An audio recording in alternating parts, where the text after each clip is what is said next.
Right, I'm going to call the Thursday, November 6th work session of Borough Council to order. So stand for the pledge. Pledge allegiance to the flag of the United States of America, and to the republic which stands one nation under God, indivisible, with liberty and justice for all.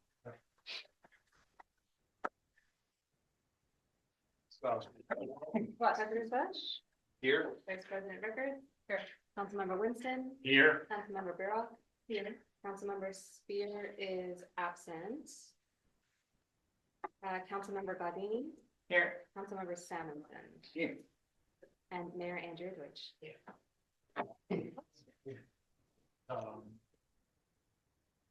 Want to thank everyone in the borough who came out to vote on Tuesday. As elected officials, it is our honor to represent you, and we also take great pleasure in seeing the spirit on display on election day, where everybody comes out and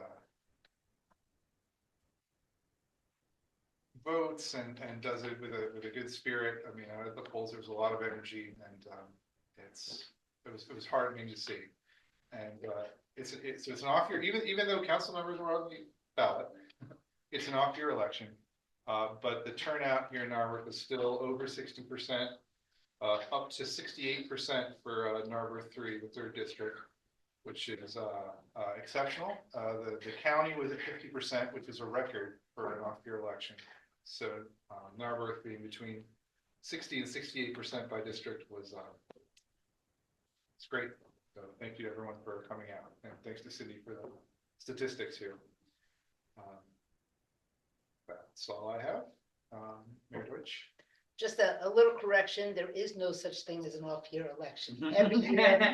Every year is an election, and every year gets important because your local races count just as much as anything else in your life. So so there are presidential elections and non-presidential elections, but no such thing as an off-year election. So I just want to encourage. I don't have much of a report other than we are now back in standard time. So obviously everybody can tell it's getting dark earlier while kids are still out walking and people are getting home from work. Just so please drive with extra care during these particularly dark earlier hours, and just don't try and speed your way to your next appointment because it's not worth it. All right. So since we don't have votes scheduled for today, we'll have our public comment at the end of our regular discussion. So we'll move straight to our discussion items. We have one discussion item, which is the leaf blower ordinance. So Lower Merion Township has been working on a leaf blower ordinance for several years. And they are about to they've already voted to advertise, so it's going to be brought to a vote real soon now. Narberth has had our internal discussions over leaf blowers. We've had a lot of resident complaints about leaf blowers. It's a perennial topic on social media about how we would like to see regulation. It's part of our climate action plan, I think, to deal with polluting two-stroke engines, which give off a lot more pollutants than a standard-sized engine or a standard engine in a car. So they're particularly bad from an environmental perspective. And I know that the EAC has been discussing this for several years. Individual council members have reached out. So I think that the main question for council right now is, assuming that Lower Merion goes on to pass their ordinance, should we pass an ordinance as well that echoes the language of Lower Merion's ordinance, or is there another path we want to take? I think that the most straightforward route would be to follow along with Lower Merion's ordinance, but I'm interested in hearing from council members whether we support that or whether we should be pursuing a different path. So I know we have our EAC chair here, and the EAC has discussed this extensively. So Joe, you had your memo in the packet. Do you want to summarize the EAC's position? Sure. So the EAC's been looking at this now for about a couple of years. I think we started talking about it in 2023. We've heard similar complaints about, the noise associated with gas powered flows and things like this. We've had a lot of different discussions and activities. We've talked with our director of public works. As you know, the borough's municipal operations has switched to electric landscaping equipment several years ago, and organized several other events. As President Bush pointed out, there are a number of negative environmental and health impacts from these two-stroke engines in these cities. And several other municipalities have already looked into and started the process of phasing out gas-powered leaf blowers. Not in Pennsylvania, but in other communities. Lower Merion has been pursuing this as well, and looking into this. We've worked with them, part of a working group that an environment organized around this topic, and so there have been discussions around, from several municipalities through that. And last month, they put forward this proposed ordinance to phase out these machines. And so the Lower Merion proposal is basically it's a 3-year phase out period that uses seasonal use restrictions to eventually get to a year long ban. So if they pass the proposed ordinance starting next year, there'd be seasonal use restrictions starting in June and going through October, and then the following year in 2027, that would expand. I think it's January through October, and then eventually get to the 4-year phase out in 2029. It's a 3-year process.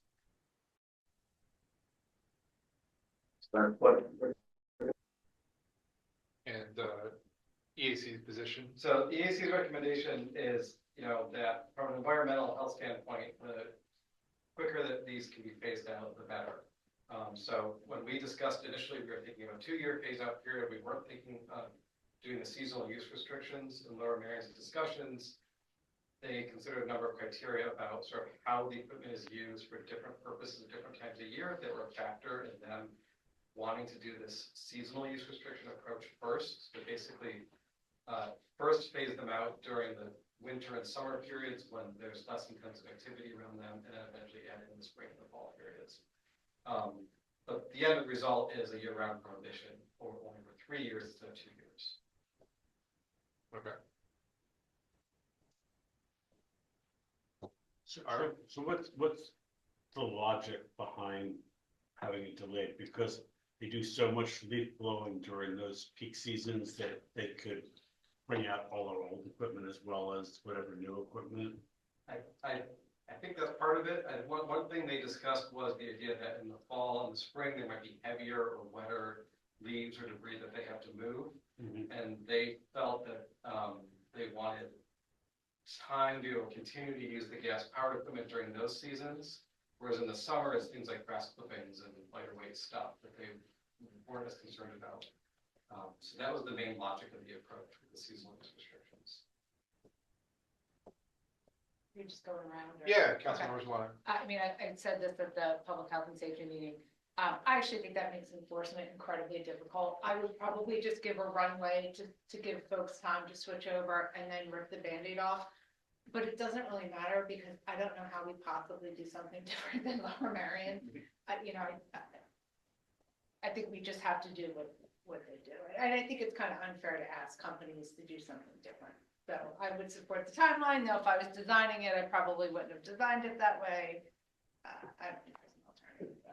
A reasonable alternative. I know in Lower Merion, it's a problem that we don't really have so much here, but they were concerned about larger properties and the ability of electric tools to be used on these very large Gladwin, which I don't think we have anything like that here. Do you know whatever happened? What's that? Our parks. Yeah, we Our already parks, converted. yeah, but about their ability to use multiple batteries to get through, and what's the cost?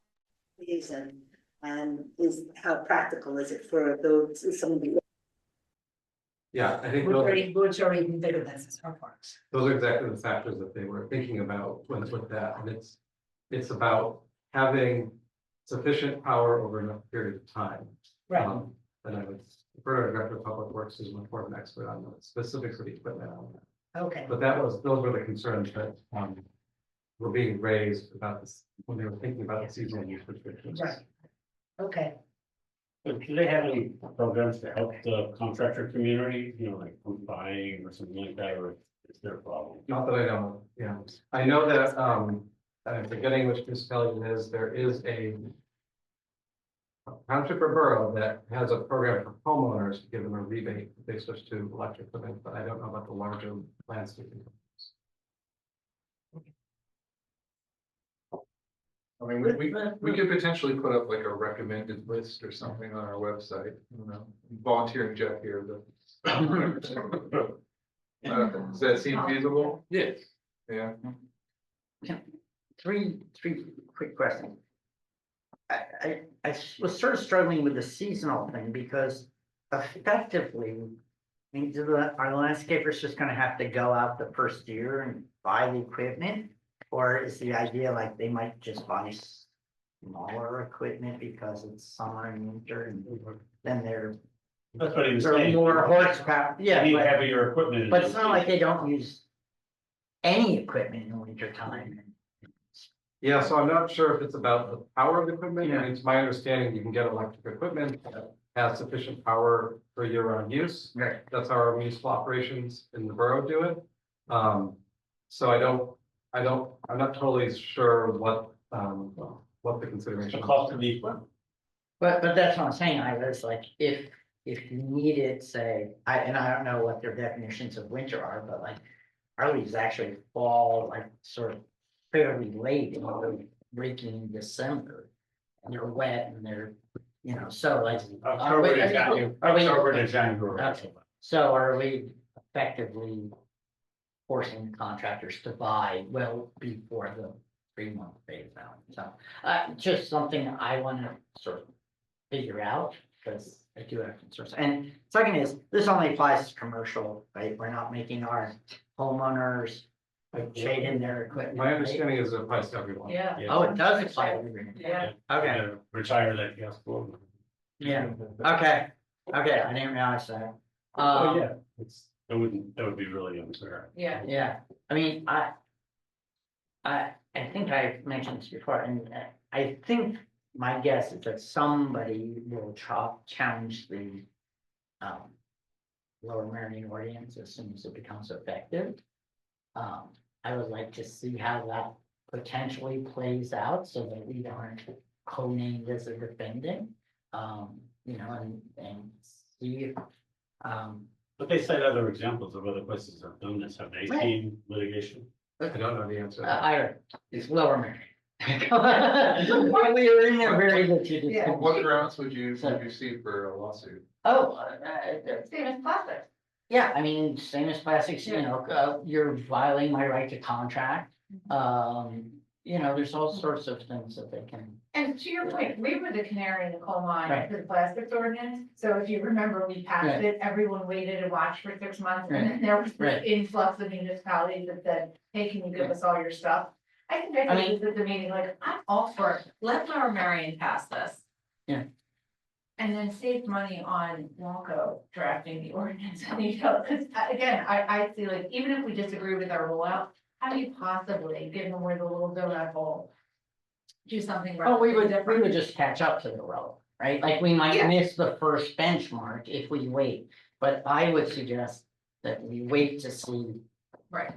if it rolls out successfully, if it's litigated, like, let them be the canary in the coal mine, we can catch up. We took class. 6 months is not gonna make a difference. Uh, I mean, because they'll seek an injunction, there'll be, it won't be like, we're gonna file it and it's gonna get caught in litigation. Somebody will seek a preliminary injunction to stop the ordinance from becoming effective. That would happen within 3 or 4 weeks from its effective date. So all I'm saying is, I wouldn't pass it before they pass it, I would see if it passes, see if it gets litigated. And then jump on. Yep, copy. And, you know, at that point, the contractors, presumably, I mean, they're on one side of the street on Haverford, and on the other side of the street of Haverford, if they're gonna have to comply with Lower Marion. It's not gonna be a big deal.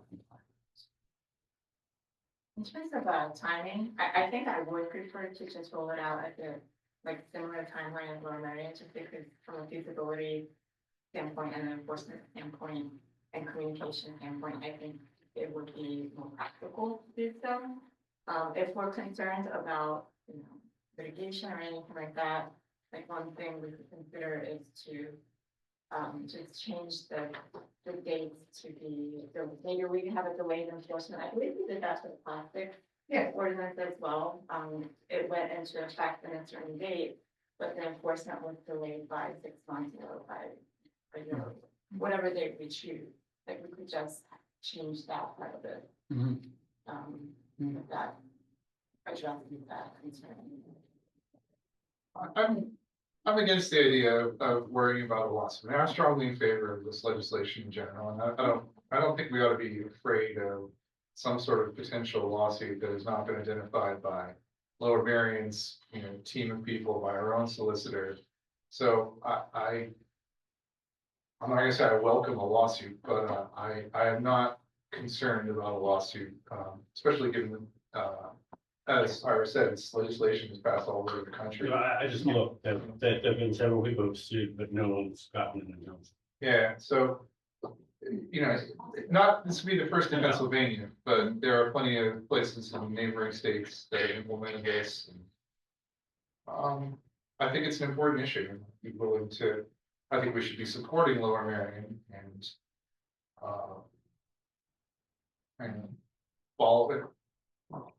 I would advocate following suit, just mirroring their legislation, mirroring the start times, and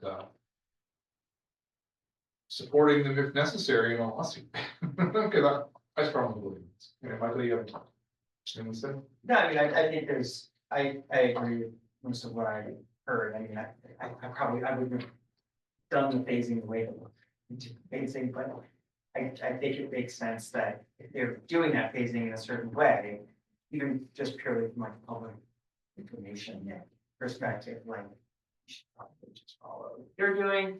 And then because of that, I mean, like, I actually hadn't thought, you brought up a good point, which is like, if we delay it, then we also kind of miss out on some of that initial like public information aspect, and we kind of try to catch up. And so, yeah, I think that makes sense. And yeah.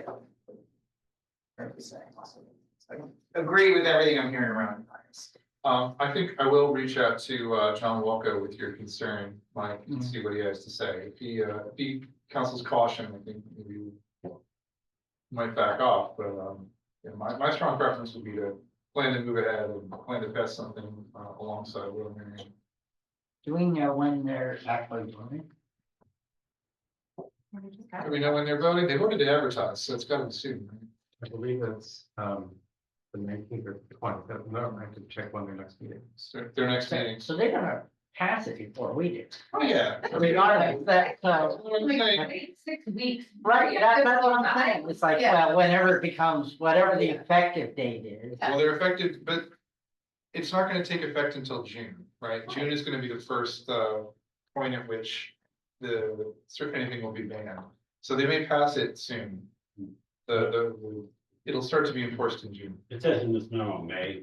May, there we go. It'll start to be enforced in May. And there's 6 weeks later, there's gonna be a problem. Yep. Yeah, I No, think you might every- not be able to bring the lawsuit. And we're gonna be busy with Yeah. other stuff, so we're probably looking Yeah, at, you know, Yeah. working on this in January, December, January. Yeah. at least. Alright. People have a problem with trying to get this to the table with all delivery speed. What do you think about the rate enforcement? I guess the other thing about that is that I do feel like Narberth hasn't had a chance to have any communications around that. So for it to roll out in 2026, I feel like there's not a lot of lead time. That raises another question, who would do the enforcement?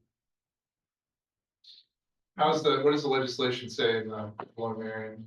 Who's doing the enforcement? The mechanism of enforcement isn't stated, it says the first violation.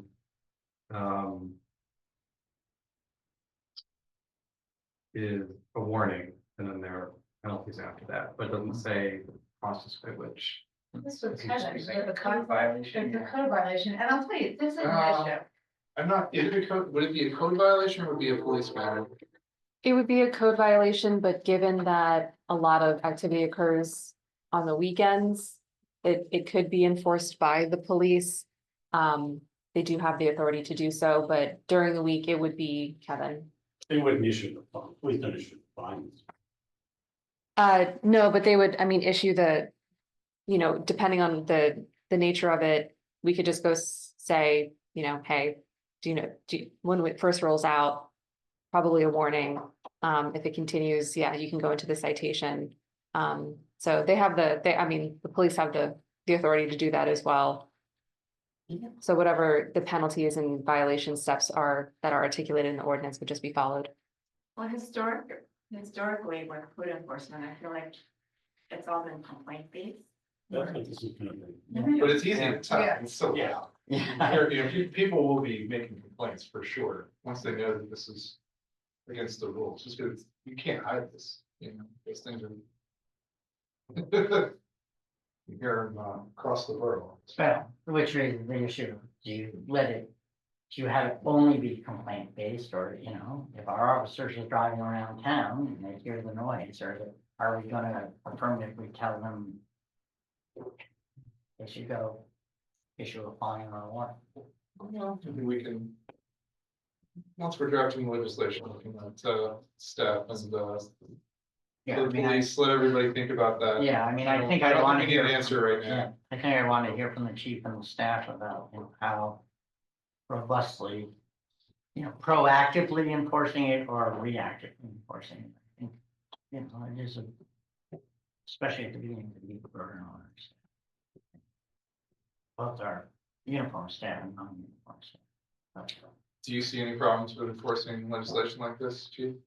Are you speaking to the proactive nature or the reactive nature or just in general? I would say if we pass this, people are gonna be complaining to the borough about it. We're gonna be getting complaints and it'll be not, there's somebody out there right now and they're blowing the leaves and I can hear them. It's against the rules. We're gonna get those complaints.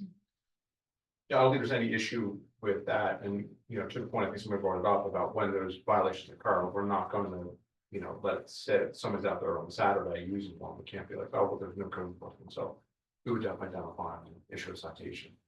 Okay. Wait, what about proactive? How do you feel about that? I think it's almost necessary, and to everyone's point, it's loud, so we really can't just create this, perception of, okay, well, you're only gonna get a complaint. Or you're gonna get a citation for a makes a complaint. Now, if it's the ordinance, we should be enforcing it uniformly, so if the officers see it and, stop.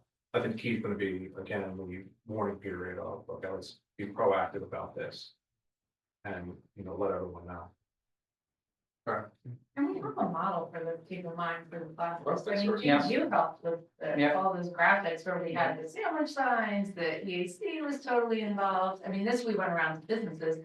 It's gonna be a matter of going around to these landscaping companies who are the majority of this giant gas powered, which Little Marion is gonna do. So, I'm sorry, but who gets fined, the homeowner or the contractor? Oh, that's a good question. If it's the contractor, It should be if the the contractor. contractor. Yeah. Well, I don't know, Homeowner I don't know what the, They discussed this topic, the wording in the ordinance is any person or entity who violates this chapter or permits a violation of Ooh, certain subsections, but I think that might relate to. That's the subsection on gas powered leaf blowers. I would want to think about. So could there technically be two violations? That's a good question. I'm sure they're copying language. But we'll- I know. well, I'm just saying. John? We have permitting violations in the vehicle code, and I'll tell you, they become tough to enforce because you have to show some standard that person knew. So if you hire a landscaper and they show up and all of a sudden they pull out a gas leaf blower, did you know, were you fully aware that you're permitting this to occur? So unless the homeowner owns it, I think it would be the landscape. I think we. From a practicality standpoint, the way that that is written, and to John's point, it would be the contractor would be the one who would get the citation, Okay. not the homeowner, unless it were the homeowner who owns that gas powered leaf blower and is using it themselves. All right, And they didn't give any consideration to a different time frame for like individually owned versus contractors. Not that I know. of. Okay. And also from a communication standpoint, I think this rule will be more challenging to get out because it affects everyone. Right. It's not just the business owners. Yeah. It's literally every resident. So I don't know if that has to be a letter or. It doesn't affect them, it affects their contract. No, no, but Except you own your own. if you own your own, I mean, my next door neighbor has a gas powered blower. I know he's not gonna be, that's why I'm asking, like, you know, he's not gonna be happy. well, And And some of the neighbors will be. really- that's right. yeah, believe me. The net The effect- teenagers on my block who want to sleep late are going to be thrilled. This is gonna be a really unifying issue in Harvard. So we have strong objections to planning to follow up with Lower Marion's ordinance as soon as it's reasonable, we're gonna get the same implementation time in place, it should be next May. Does that seem reasonable? Yep. Okay. I mean, like I said, they just have drafts right now. They don't- No, They voted to advertise, so there's, the text of that is in our packet, so you can look. Oh, the full one and then. Yeah, the text is in our version of the packet has the, right, Lanny, that's where it I'm not is. sure I saw that. Yeah, did we provide that or the link to Just it? the description. We have the ordinance in there. The The full ordinance, Yeah. yeah. Yeah, So they vote on this November 19th. We could have the opportunity to vote to advertise on this in our business meeting in November. And then I don't know that we need to like, put it on, I mean, it has to be drafted, and we have to. I mean, I know we'll be copying it, but there's still some work there for staff, so. Yeah, seriously, there's no rush, wait until May 1st, everything. Well, I mean, we could target for December, I think would be a reasonable timeline. Okay, and we also want to let the community, Yeah. be aware that we're working on this issue and give them a chance to. Let us know if they really, really want to defend their leaf blowers. You should come to the council and tell us about it. Okay, so we've got consensus there. Thanks, Joe. Let's move on to the draft budget presentation. Okay. Can we pull it up?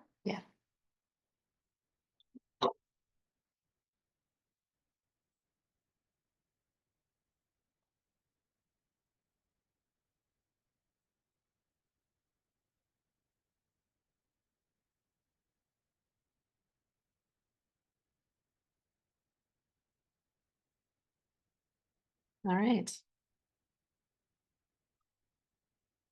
Perfect. So. We have made strides in the budget since last we spoke. Wanted to thank everybody again for all of our small group meetings that we had last week to discuss the additional funds that we hadn't previously discussed in October. So. Oops. So we're just gonna dive right in. So we started off last month talking about the general fund and what a balanced budget is. And I just want to point out, so from that time, there was a couple questions raised, and I've been spending a lot of time just combing through all of the line by line items and making sure to update with the most accurate information. So I have received new information, new estimates, and just refined data about some of these line items. So one of the big things that I just want to point out is that when we spoke previously, we were looking at a potential shortfall in our budget of about $300,000. After reviewing our revenues and taking a look at the expenditures and kind of right sizing some of those and double checking the numbers, we also received updated estimates of our EIT collections from Berkheimer, which exceeded our expectations from what we had budgeted. It looks like moving ahead into next year, we will have a balanced budget without having without this, so we did not account for a contribution to the general fund, a transfer to the, capital fund. And we were $300,000 short. After reviewing everything, the revised budget predictions indicate that there is in fact enough revenue to have a balanced budget for next year to maintain those current levels of service. But again, this is not to fund the capital project. But this year we have a surplus, which I'll get into in a little bit, but that's the big news. So the budget is balanced for next year and we have a surplus this year. This is great news. So we're well positioned to really dive into our kind of capital projects moving forward that we've identified.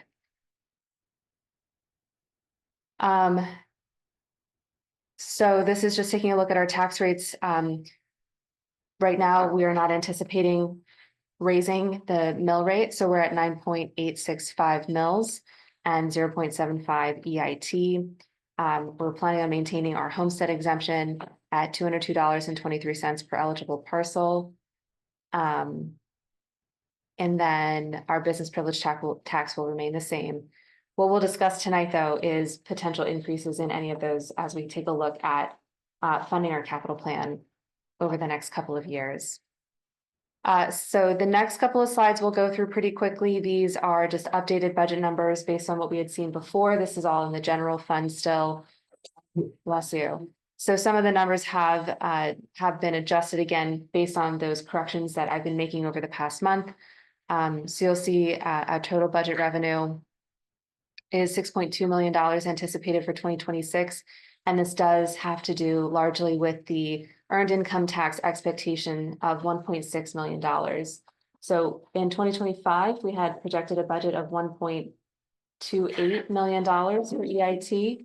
Berkheimer has confirmed that they believe that we will be ending the year around 1.6, and we can expect 1.6 next year as well. So that is, again, a huge asset to us. So you can see that reflected in these revised charts. This is just taking a look at our revenue summary and the changes between the 2025 budget and the proposed 2026 budget. So again, our EIT represents a change of about $320,000. Our rental revenue at Sabine does look like it's going to remain steady. And then our BPT and real estate transfer, BPT and the other funding sources might be a little bit of a slight downswing. The real estate transfer tax, we're seeing a lot of homes come on the market and the home sale price is going up for many homes. So we're seeing a little bit extra there. This next one is a big chart. It's just taking a look at the tax rates again. We haven't changed our mill rate very much in the past 15 years.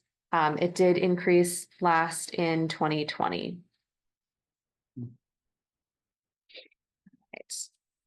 This slide, again, just kind of summarizes the change between last year's budget and this year's budget, taking a look at where some of our expenditures are looking.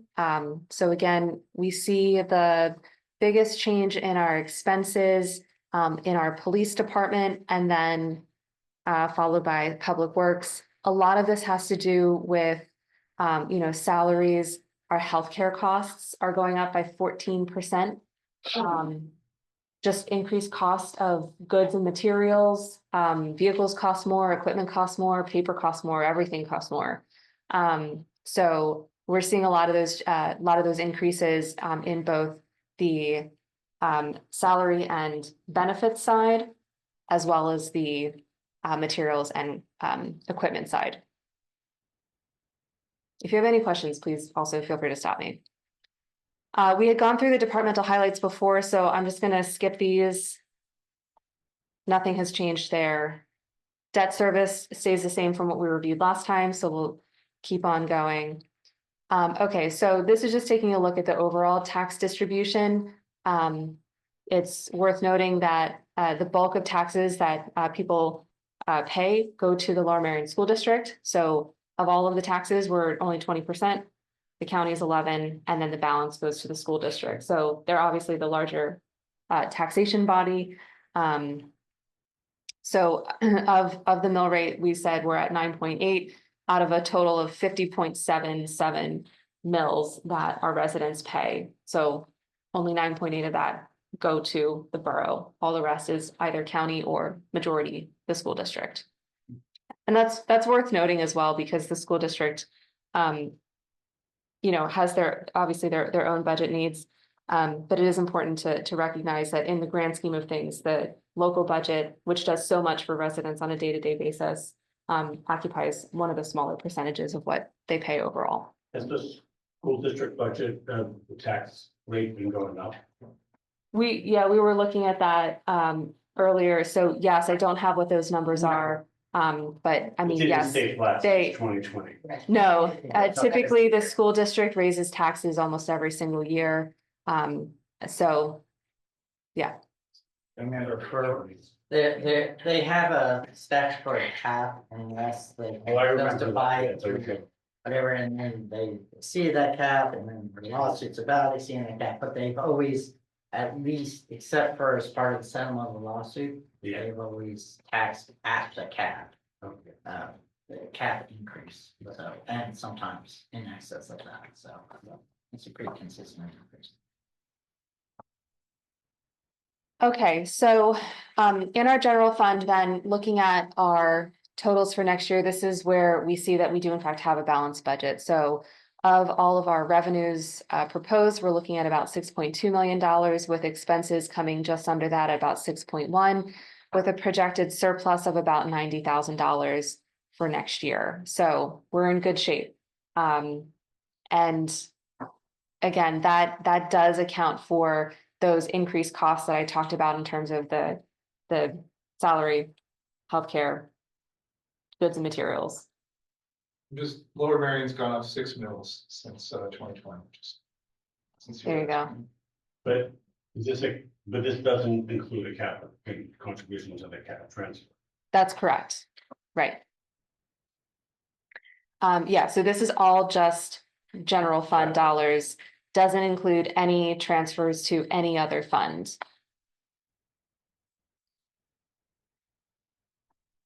And so then taking a look at our 2025 budget, because we have a surplus, we do have a decision point that we need to make tonight, which is what do we want to do with our surplus? I guess we don't have to necessarily make the decision tonight, but this I think informs kind of how we move forward with our budget discussions. So what we'll do is the surplus that we're expected to have by the end of this year needs to get allocated to our budget somewhere else. So we'll just do a budget amendment. If you recall doing this last year at the end of the year, we just take any of those overages and kind of reassign them to where we want them to go. So we'll take care of that in December. But looking at the surplus that we have about $683,000 in our surplus. And one of the expectations that was set out by former manager West last year was to say any additional EIT that we collect in excess of the budgeted amount is earmarked for capital. So we were thinking maybe it would be somewhere around 300,000, which was what was transferred in 2024. This year, we're looking at double that. So our options can be to allocate the whole amount into capital that will fund into our capital plan. Looking ahead at our projects for 2026, we're looking at about a $1.1 million worth of capital expenditures projected for 2026. We have just under $1 million in our capital cash fund right now, with some efforts to get grant funding. We could theoretically cover our capital expenditures next year using our existing cash fund. It does more or less deplete that cash fund though. So the transfer of $683,000 this year into the fund, we put it in a 12-month CD, and then that's our seed money for 2027. Second option, we had talked in some of our small groups, looking at our highway aid. We'll get into that in a little bit, but this one in particular was, if we want to do a half a mile of roadway a year, it's going to cost us between $200,000 and $250,000. We only get 100 to 110 from the state in our liquid fuels funding. So if we're looking to do projects of the same scope, the half a mile, which is beneficial because otherwise contractors just don't want to do smaller projects. So we have to have a project that's worthwhile enough for a contractor to give us a competitive bid. we've also talked about possibly putting money aside for highway aid. We'll see when we get to that fund. We do have the money to do a $225,000 project next year. And in 2027, so we have enough cash reserves to do 2 projects of half a mile for 26 and 27, but again, we deplete that by the end of 27. And then we're only left with what we get from state aid in 2028 and beyond, which is only the 1/4 mile, which again is not going to be sufficient enough. So then that either means that we need to fund it through general funds, or we need to do a road program every other year instead of every year. But then that puts us behind in the kind of maintenance and upkeep that we have outlined in our roads program. And then finally, the option is that we can allocate to both or all. So we could set aside some money to highway aid this year. We could wait to set aside money to highway aid. We could put the whole thing towards capital, or if there's something else that you want to fund, we can consider that. So keep that in the back of your mind, what to do with our surplus. And then we'll move on into the other funds. And then it'll all tie together at the end and we'll open it up for discussion. But again, so we're now getting into the funds that we didn't previously discuss in October. So again, if there's any other questions or clarifications, please feel free to stop me and ask. It's like, we have a surplus, but it's not fund money. If we have a surplus going to 2 critical pods that have to get paid. Yes, so, right. So this is, Well, yeah, our capital improvement plans and our roads are necessary, but I'm just so cautious because we're bringing up the school district. It makes it sound like, oh, we have fund money for projects. Well, No, it's general fund surplus is really the way to think about it, right? yeah. And what do you do with general fund surplus that? We're in the lucky position that we don't have to spend it right away. We're just preparing for the future. right, and so what we've outlined in our capital plan over the past couple years is a very ambitious project of correcting for past deferred maintenance. And so we have a substantial amount of critical infrastructure projects that really need to be addressed.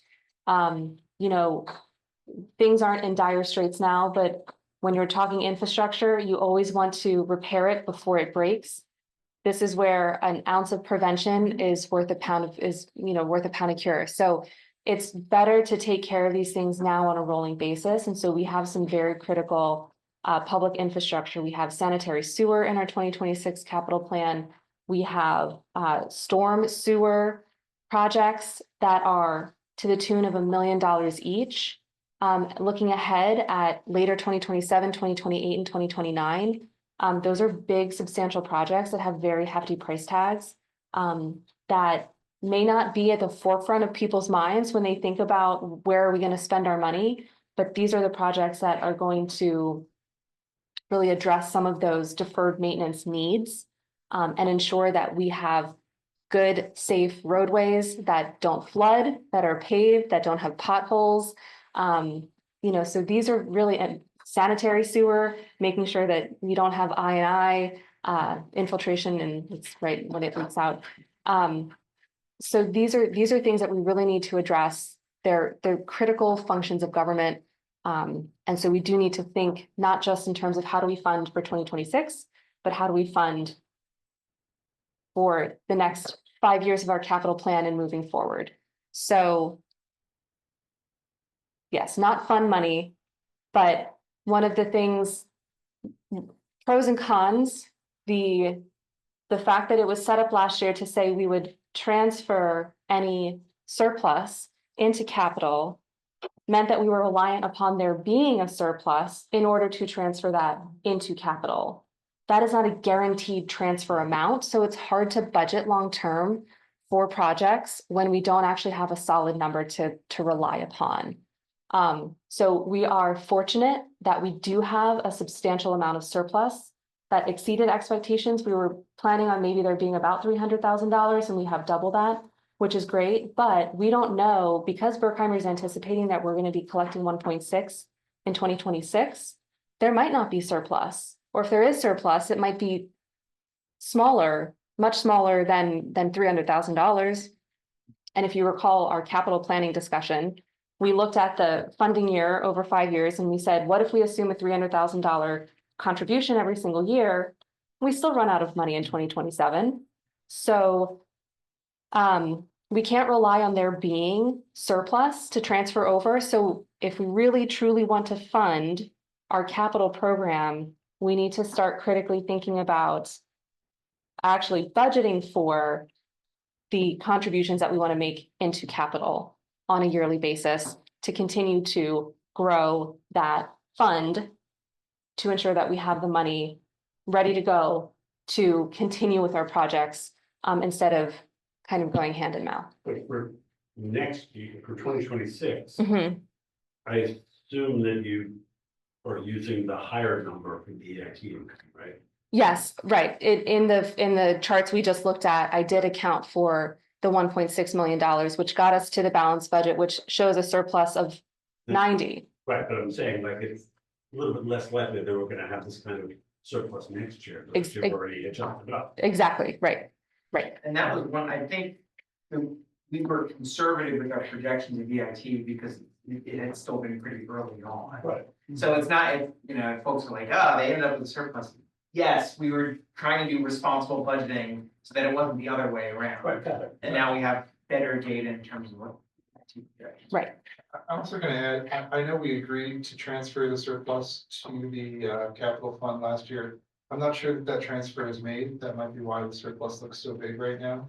Is that we're looking at 2 years worth of surpluses instead of 1 year? 'Cause We I couldn't did, find any record of a transfer to the capital fund. It's possible that it happened and I just can't see it, but yes, it was made. it was made. Okay. All right. I don't think you can leave it there. I mean, it's a rolling, Okay. We didn't make it for 2020, we made it for 2024, not. right, no transfer was made in Okay, 2025. that's what I'm thinking of, is that in 2025. So what we're about. So I think we had a surplus at the end of last year.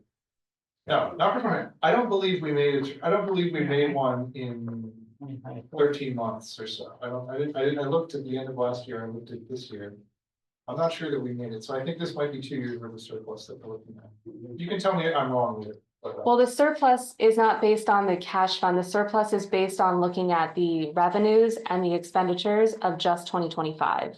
okay. So All it, right, so we have 600. so it's a $600,000 Okay. surplus in Let's do just this year. But Fred, you said something, I thought I had seen this too, that we hadn't made a transfer. There was some point where the committee made the transfer, but we didn't actually make the transfer. And I think that's what you're talking about.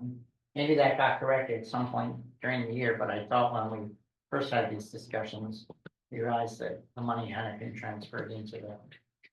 Yeah, as you said, we In discussed it with Matt, we were planning to transfer the overage from EIT from last year. I don't know if that transfer was made, so it's good that we're funding it now.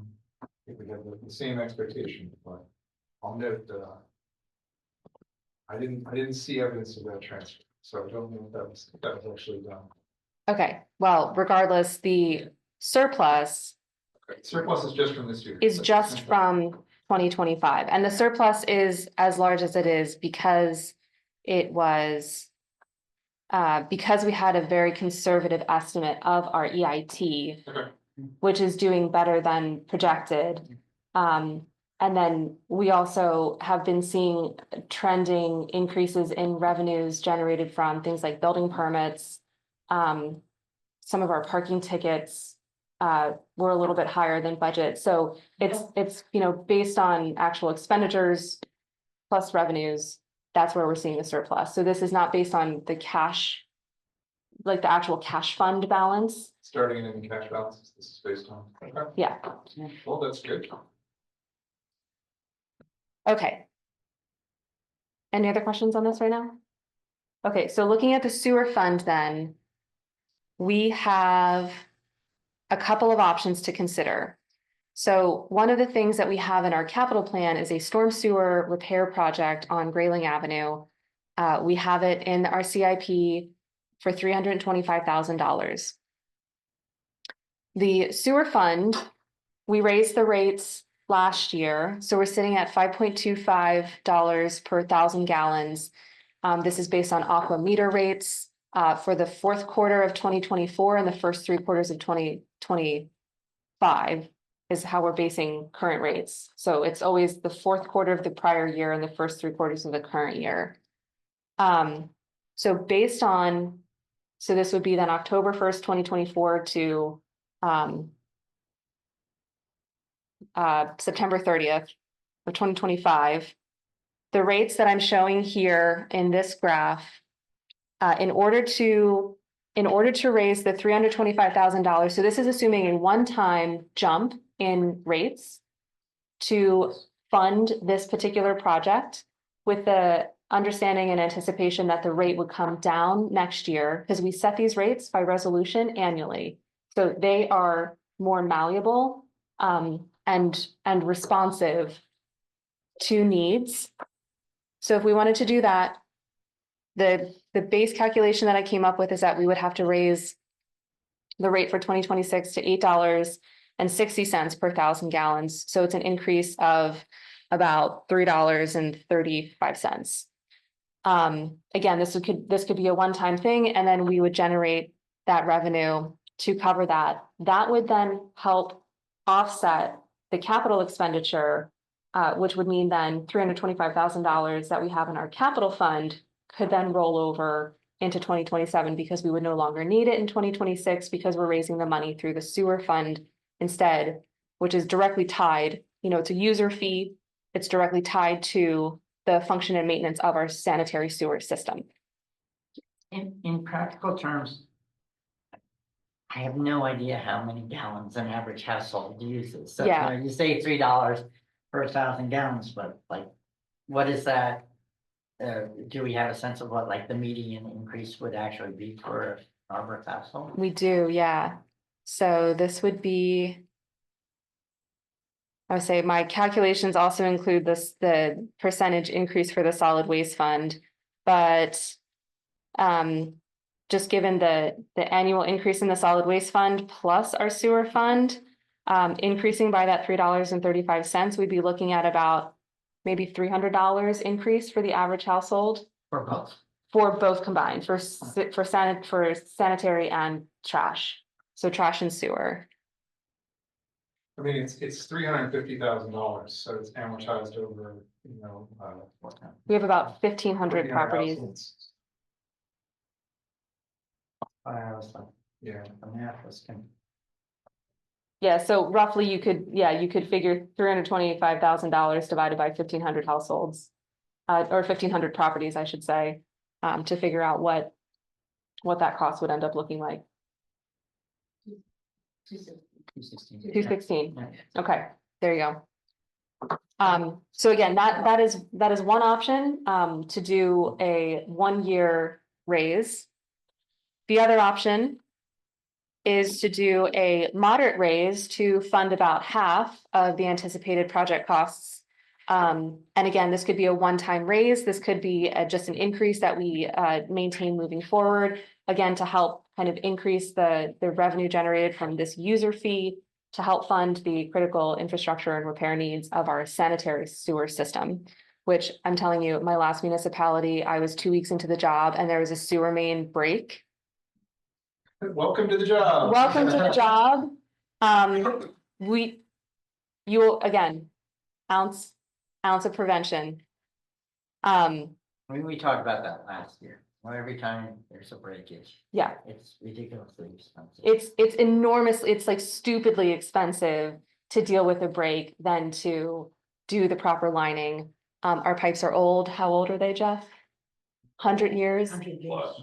Yeah, I mean, we've got probably some original pipes underground. So I know Jeff and his team have been doing an extraordinary amount of hard work, teeing everything up, cameraing all of our lines, identifying all of the problems. So we have a lot of things to fix. We're finding more and more. Some are smaller, some are bigger, but this is going to be an ongoing thing until we can finally fix everything. And by the time that we fix it all, we're going to have to start all over again, probably. So this is a mid round. So this one would be an increase in 75 to the current rate, which would get us to about $120,000 worth of extra revenue for sewer. And then finally, if we take a look at option number 3, this would maintain the current rate at 525.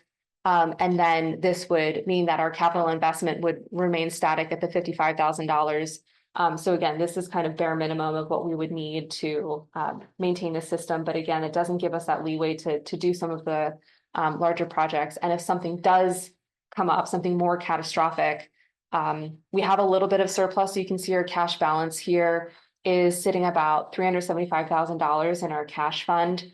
So we do have some money there, but again, sewer projects can get very expensive very quickly. So if we can budget for that and have a little bit of room there to accommodate if things go sideways, which we're working on making sure it doesn't happen. But those are kind of our options. But do you know that there are gonna be a lot more projects of this kind? There's a pretty good chance, right? There's a pretty good chance, yes. And maybe I'll let Jeff chime in on this since he spends a lot of hours watching camera footage of our sewers. I've seen a lot. Seen a lot of these fires.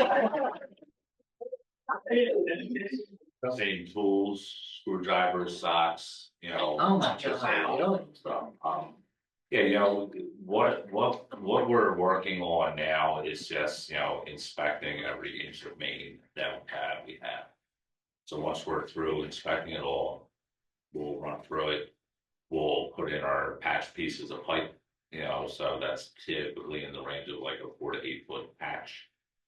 And once that's done, then we'll start to do our larger projects where we come in and do a cured in place pipe liner in there, which is basically inserting a new pipe in the old pipe. It hardens and it'll be good for 100 years. Yeah, I guess my point is, like, if we tell the public that this is a one-time increase, and then we come back next year and say, well, we were wrong, it's, you know, it's, it turns out we're gonna need this every year, and we're almost better off like saying that now. Mhm. Than, you know, sort of like making this false promise that, or this potentially false promise that it's a lot of money. Right. And one time in that this is, you know, we could always just have a variable rate to say based on the anticipated projects for the year. But yes, to your point, you know, to say it's a one-time thing, to drop it back down and then say, actually, we have other projects. Yeah, that's always a hard sell. And it's confusing to folks to have it bounce around like that. So that's why I provided you with the 3 options. So it's a, you know, again, a Right, but I policy don't think decision. any of those were continuing. The the raise to $6 is a continual. What do you think is the right balance there? I mean, I look at the sewer fund balance at the end of the year, it's almost a year's costs there. What do you think is the right size for that sewer fund balance? I mean, potentially we could spend down that balance and then up the sewer costs to refill it over time to hit some level that you think is appropriate. Yeah, so part of it is, you know, I've talked with Jeff and I have been talking about all of the different projects that we have. He's holding himself back from the work because of the budget. So I think that if we kind of give him more free rein, stop me if I'm saying anything wrong here.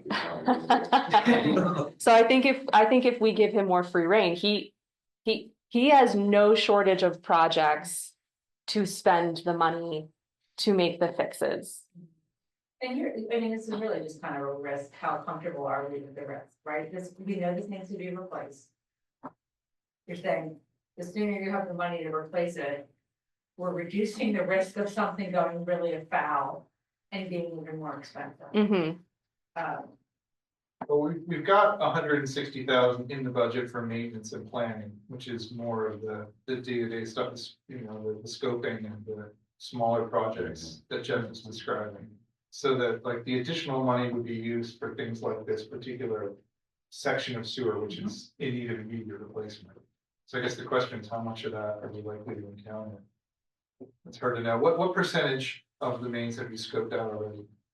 We have about another year and a half left. We've done everything east of Narberth Avenue, we did the south side. We did Montgomery, Woodwood down, Sabine, so we only have probably 3.5 miles left, 4 miles of scope, Out of, 10, Okay. quarter. so you got like a third left? Yeah. Okay, that's good. So the good news is in a year, you're gonna have a pretty solid idea of Yeah. it. Right. Okay, so we'll know more in a year. Yeah.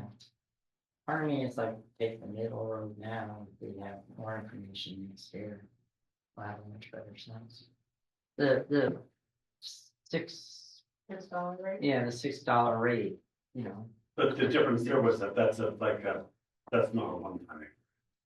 well, it could be, because Oh, I every see. year you have the ability to go up or go down, right? So, but it seems to me like if you did that, it's not gonna cover everything, right? You could still. But we do have this extra money sitting in the bank for the rainy day. This might be the rainy day, right? It might be, we might have future rainy days, but we'll know much better in the year.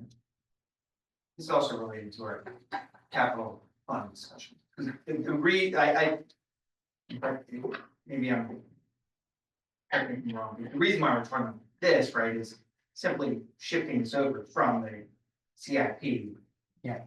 To sewer. Acres. I believe that sewer related capital expenses should be paid for out of the sewer fund as a just general rule of taxation is the sewer taxes are going to pay for the sewers and we need to make significant sewer repairs. That's where the money should come from. Sure, I mean, and there's good sense in that, I'm just saying in terms of, the conversation about, Right. Identifying revenues, right? It's coming up because we have a major sewer repair next year, right? So. But if I'm reading this right, at the $6 per gallon. Even though it doesn't pay for everything, you still end up with that $374,000. Well, I think the proposal is that only some of the money would come from the general fund. Oh, not rather than That spending. would not completely, yes, that would not completely pay for the sewer project, so.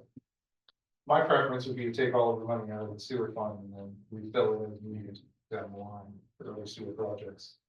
But, We could though, I mean, like, if we end up, because we're gonna get into a discussion CFP, right? So if we have some sort of tax increase to get to as close as we can with full funding of the CRP, this is bouncing over. If we do a moderate sewer fund increase, we could transfer some portion from CIP over to the sewer fund.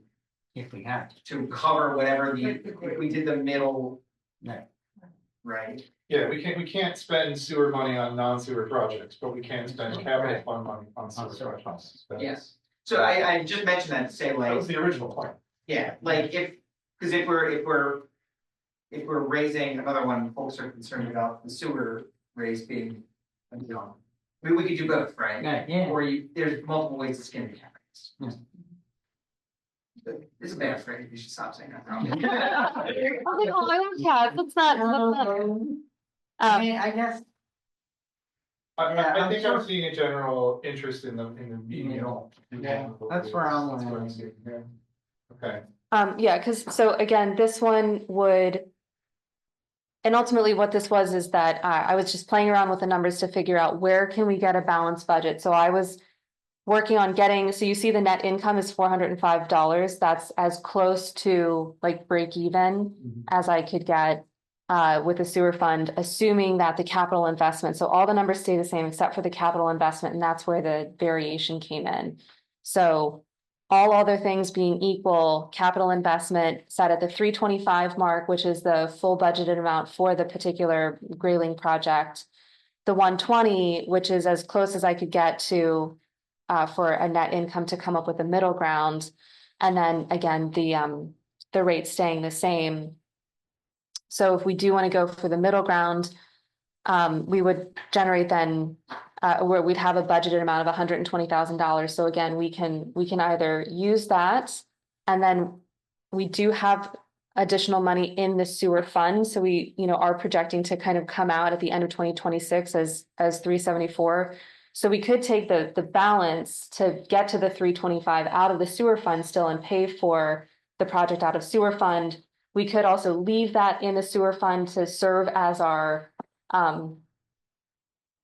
reserves, to account for anything else coming down the line, and then cover the balance. So pay 120 and then cover the balance through capital, would be the two options. But either way, that would reduce the burden on the capital to cover the project for the sewer repair on Grayling Avenue. So what happens if we go for an option that doesn't give us a reserve and there is a major sewer break? Where do you get that money? Out of general fund. General fund? Yeah. And then we just start the sewer money the next year to. Yeah, it comes out of capital, it comes out of general. And yeah, so you draw down what you can and then you have to replenish. So at that point, that becomes an unexpected expense, and then we have to start making critical decisions about cutting other things. Right, and then something goes, or you borrow or something, right? We cut, something gets cut, Or you borrow. or we borrow. That's what I'm saying. Yes, So we let's- start putting things on credit and then we incur more debt, and yeah, But which is not just to ideal. be clear, if we do the middle, we'd still, even if we took it out of the sewer fund entirely, we should have about $175,000 left over for that. The reason why I like this is because it's gonna be there every year Yeah. until we don't need it. Yeah. And we know we have things coming up, so. Doing it one time doesn't solve the problem. All right, so why don't you present a number for an increase, plan to take some out of the sewer fund, plan to take some out of whatever increase is necessary, and, make sure to leave enough in the sewer fund that you are comfortable with the landlord. Well, I think- 25,000, is that for an identified project that had an issue and you're being proactive? And is that a typical project in terms of the cost? Do you foresee? If there is, a, full scale, tear out and replacement, depending on, the amount of homes, so the length of the main, you're easily at 250,000. Yeah, I will say our rate, for sewer, what we were charging, a year or two ago, the 285 was what LM was charging in 2008. We are a decade behind in building sewer funds and reserves. Yeah, that's such an important point. We're so far behind. And I guess I'm just saying, we know we're gonna have to replace all this. So I guess I would be open to saying, okay, let's do the 8, have it be variable. Thinking we're probably after we have this, we're probably only coming down to like 7 or something, but I think that's the critical point, is we were at like 4 or something. We ran $2.85. Oh, And it actually went down for a while to 2.30. that's, And then it went And they up. weren't fixing it. well, and then we're Yeah. fixing it. That money's We- remaining. Like, I guess I'm just thinking of, I wish that, council 15 years ago had this conversation. So we were in this position. So I also want to think long-term of how are we setting up the next council? But we're taking it every year. I mean, I just, Well, but we have Right, some we big can projects. continue to notch it up, I guess. I mean, like, Okay, well, right, because it's variable, we continue, well, I guess I'm saying notch it up now because we know we have this project and then lower it. Yeah, we reserve the right to do that. I just wasn't like, because we're gonna get into the conversation about other tax rates at the same time. Yeah. Yeah, I guess I'm thinking about the trash fees are going up too, which they might not in 2 years, like. It seems like a weird time to really bump this up Okay. a lot. it's That's also, just my gut. I just don't like the idea of saying, well, it's a one-time thing, don't worry. Right. Because I know. it probably isn't. gonna- Yeah. Yeah, maybe not say it's a one-time thing, but maybe just say, if council wants to adopt a policy of adopting a variable rate based on projected projects, then it fluctuates based on the need. Well, maybe we could even, your stream one was what, 8? 6.6, right? 8.6. So we could even go to 6.5. Which gives us a little more cushion. Because again, even at 6, and you still end up with the same amount of surplus. Right? That you would before. So you have a rainy day fund. If you want to make a little bit bigger rainy day fund, go to 6.5. Yeah, well, a little bit, not even a rainy day fund, but to let you do some of the work that needs to get done, just accelerating that work if Jeff has more money. I mean, if there happened to be a very large costly project, would it be an option to access capital fund? To transfer it back into the sewer fund? Yes, but if that's the case, then, you know, our capital funds are limited, so something gets booted. Right. I mean, It would probably come out of general fund reserves, I would guess, would be where we take it from. It depends if you're talking like an emergency repair, like we have a main break. As opposed to, we have a large project coming up, and we know about it. You know, but we don't have the cash reserves in sewer. So they're two different things. In an emergency situation, you pull from where you can, and where you can is typically general fund, which ties into what we had talked about in October, that the GFOA best practices is for municipalities to have at least 2 months of operating funds. In the event that you need to dip into that for something, you know, it's based on your actual operating funds, but if you have an emergency like a sewer main repair, like I said, in my last municipality, we like immediately had to dip into that, just to kind of cover I guess the break. I guess it seems to make more sense to me to withdraw from the capital fund rather than the operating fund.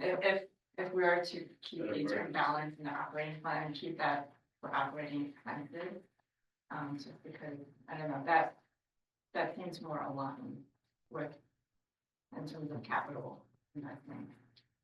So I want to focus on the sewer. I think Yeah. yes, but I think that's a separate kind of question. You know, if we're interested in keeping a reserve policy for sewer projects, we should then focus on increasing the rate to build our sewer fund reserves, because, you know, to Jeff's point, the $325,000 for the Grayling repair, that is a typical kind of expenditure for these larger repair and replacement projects. So if we want to have more of a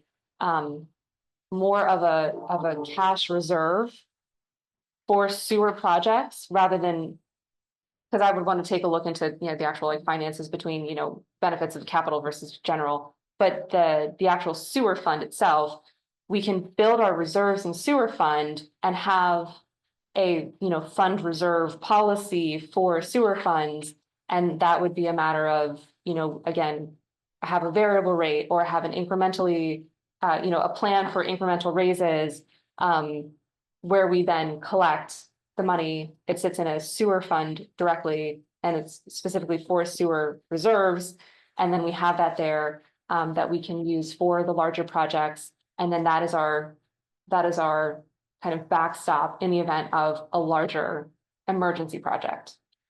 All right, can I just do a show of hands at this point? I'm just gonna ask between it seems like people are interested in increasing the sewer fund to account for this. So we've got two options that Maggie has presented. So people who would be in favor of the first option, which is raising the full price to account for the next year's project, going up to 8.6 per gallon, people who prefer that option. Okay. I think it's hard to disaggregate this discussion from the CIP discussion as well, because if we get to like, right, like if I sit here and say, I'm fine with this, then we get to the CIP discussion, we all look back and go, well, we just did this, or you should do that, then. All right. I would have made a I'll come back then. Like, We'll move on and I will take a turn against after. Okay, all right, so with that in mind, moving on. Moving on to our solid waste fund. So I know we have some interested parties here that's here to talk about the rates, but ultimately at the end of the day, we are in a fixed contract with Mascaro. So we're not changing the total amount that we're collecting. Although we did talk about changing the contributions based on the housing types, so we'll get into that.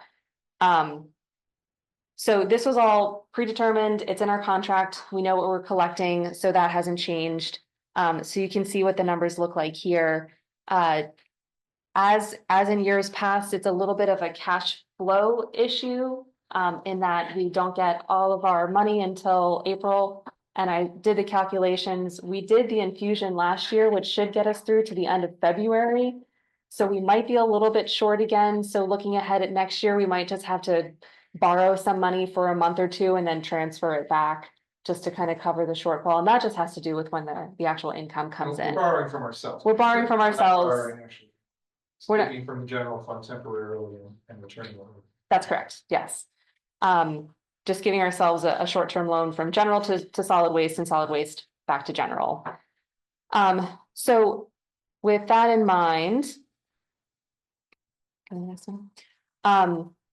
To take a look at, and I'm sorry, I should have mentioned too, in my assumptions for both the sewer and the solid waste, currently, we've been providing the option to have a 2% discount on both our property taxes as well as our user fees, meaning the trash and sewer payments.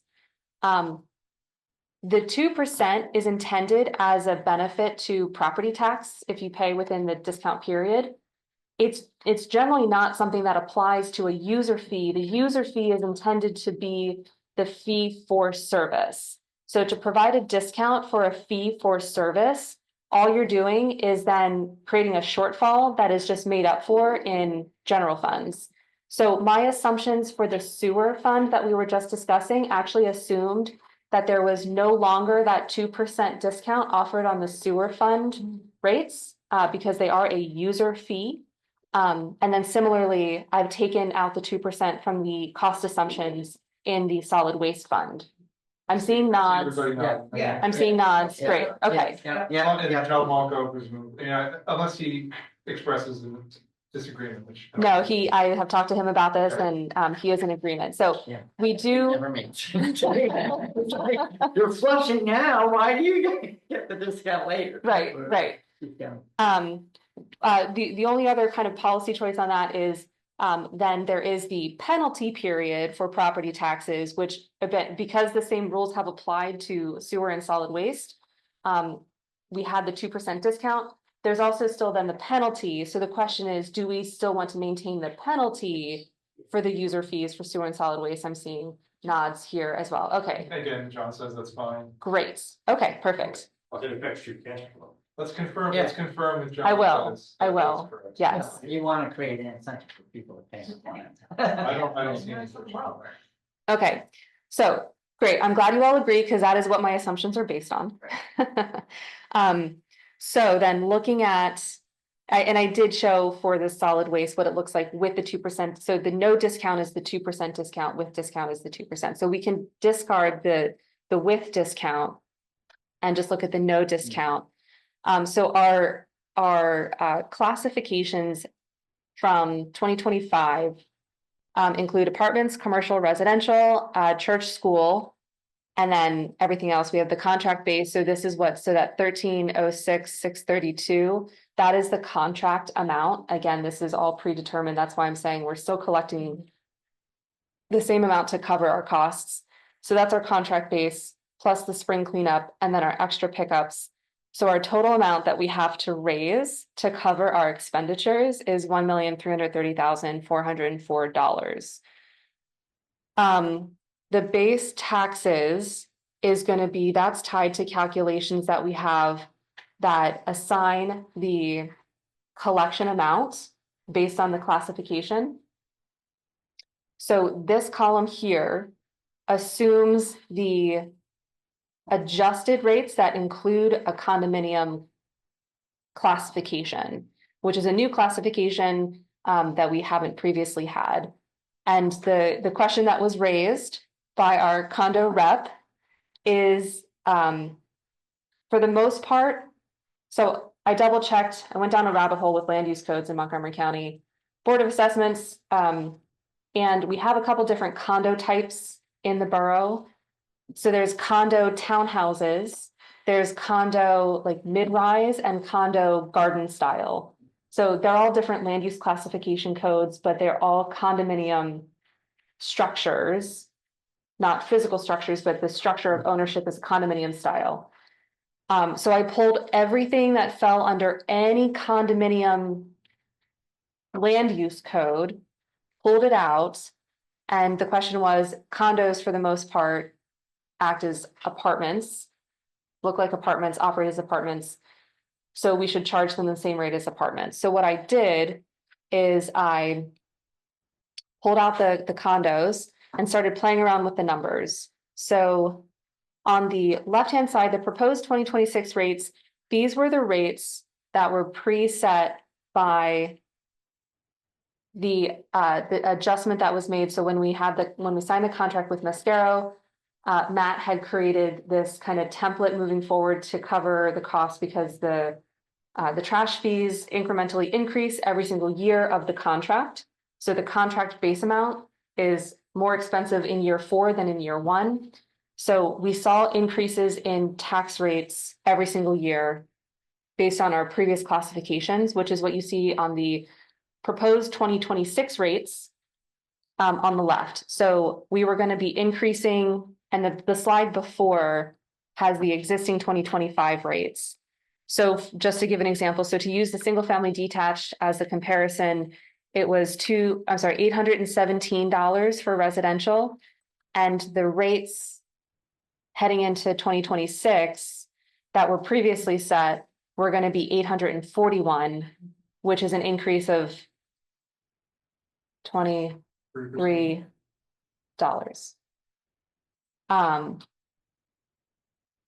$210 for apartments, up from $204 in 2025. So the single family home rate actually went up proportionally more than the apartment rate did. So I started playing around with numbers and kind of seeing what made sense, because my goal was to ensure that we collected enough in revenue to account for our total contract amount, which is at $1,330,000. And that's just the contract amount. If you go back to, sorry, we keep flipping back and forth on these. We have other expenditures to consider in our in our trash.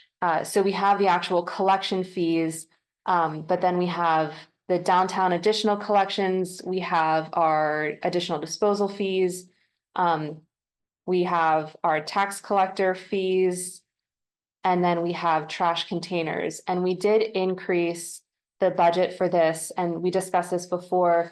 This is where we've had an extraordinary number of people reach out to have replacement recycle bins and lids, and we've had to order them like 4 times. Oh, we're already out again?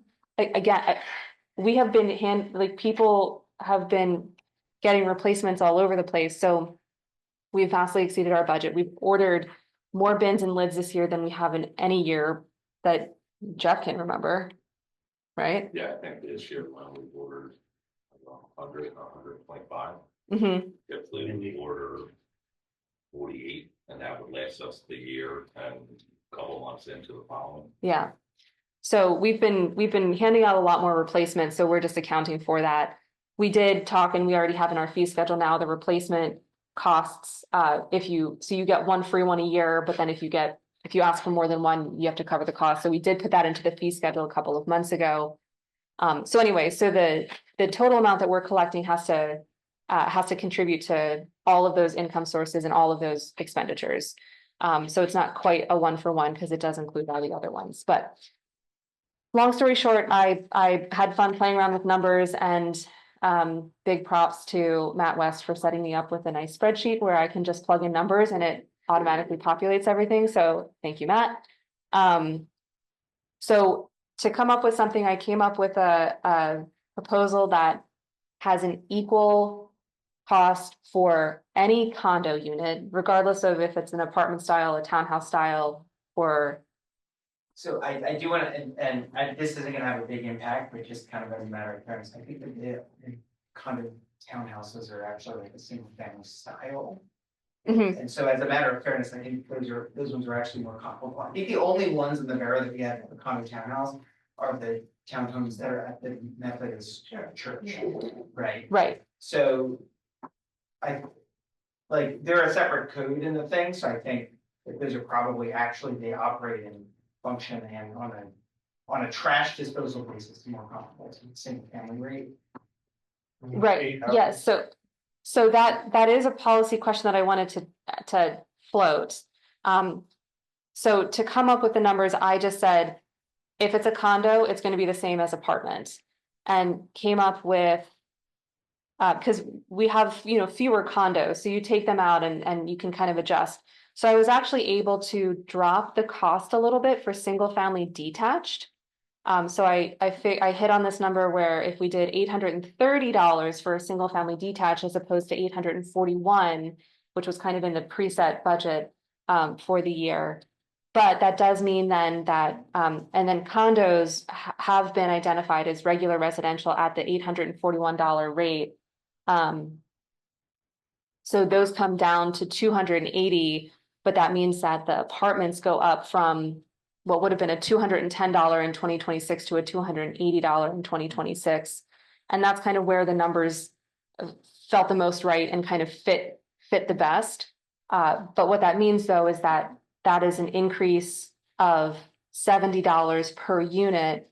So our larger apartment complexes are now paying $70 more per unit times the number of units that they have. So their rates would go up substantially, but it would bring the condo rates down substantially. The other option is that if we don't want to do a 1-for-1 apartment to condo, we can come up with a mid-ground where the apartments can come down a little bit more as a tiered structure, and then the condo rates can come up a little bit, which would still represent a savings of almost half of what they're currently paying. I didn't game out those numbers specifically. We can discuss this more. We don't have to necessarily decide this tonight because this also is adopted by resolution. So these rates are all just adopted as part of our fee schedule, as a part of our resolution. So these are also variable on a year-to-year basis. So we don't actually have to come up with an answer now because again, the total amount collected is still going to have to be enough to cover our costs. So we're not looking at a substantial change in the amount of money that we're collecting. We're just kind of shifting who owes how much. I have a question for the apartment category, does that include, like, there's certain single family homes attached that are active rentals? Like, does that include that? It does. So they show up in the land use code as having 2 dwelling units. So the way that our data is organized, if a residential home has an apartment unit attached to it, it would show up then as a 2-unit. So the Excel's formula is base unit for single family detached plus however many extra units times the apartment unit rate. So if it's a single family home that has an ADU of some kind, then it would be the $841 plus the $210 would be what they end up paying. 280. Well, that's the 830 and 280 probably. Well, if we're looking at the new proposed numbers, it would be 830 plus 280. Yeah.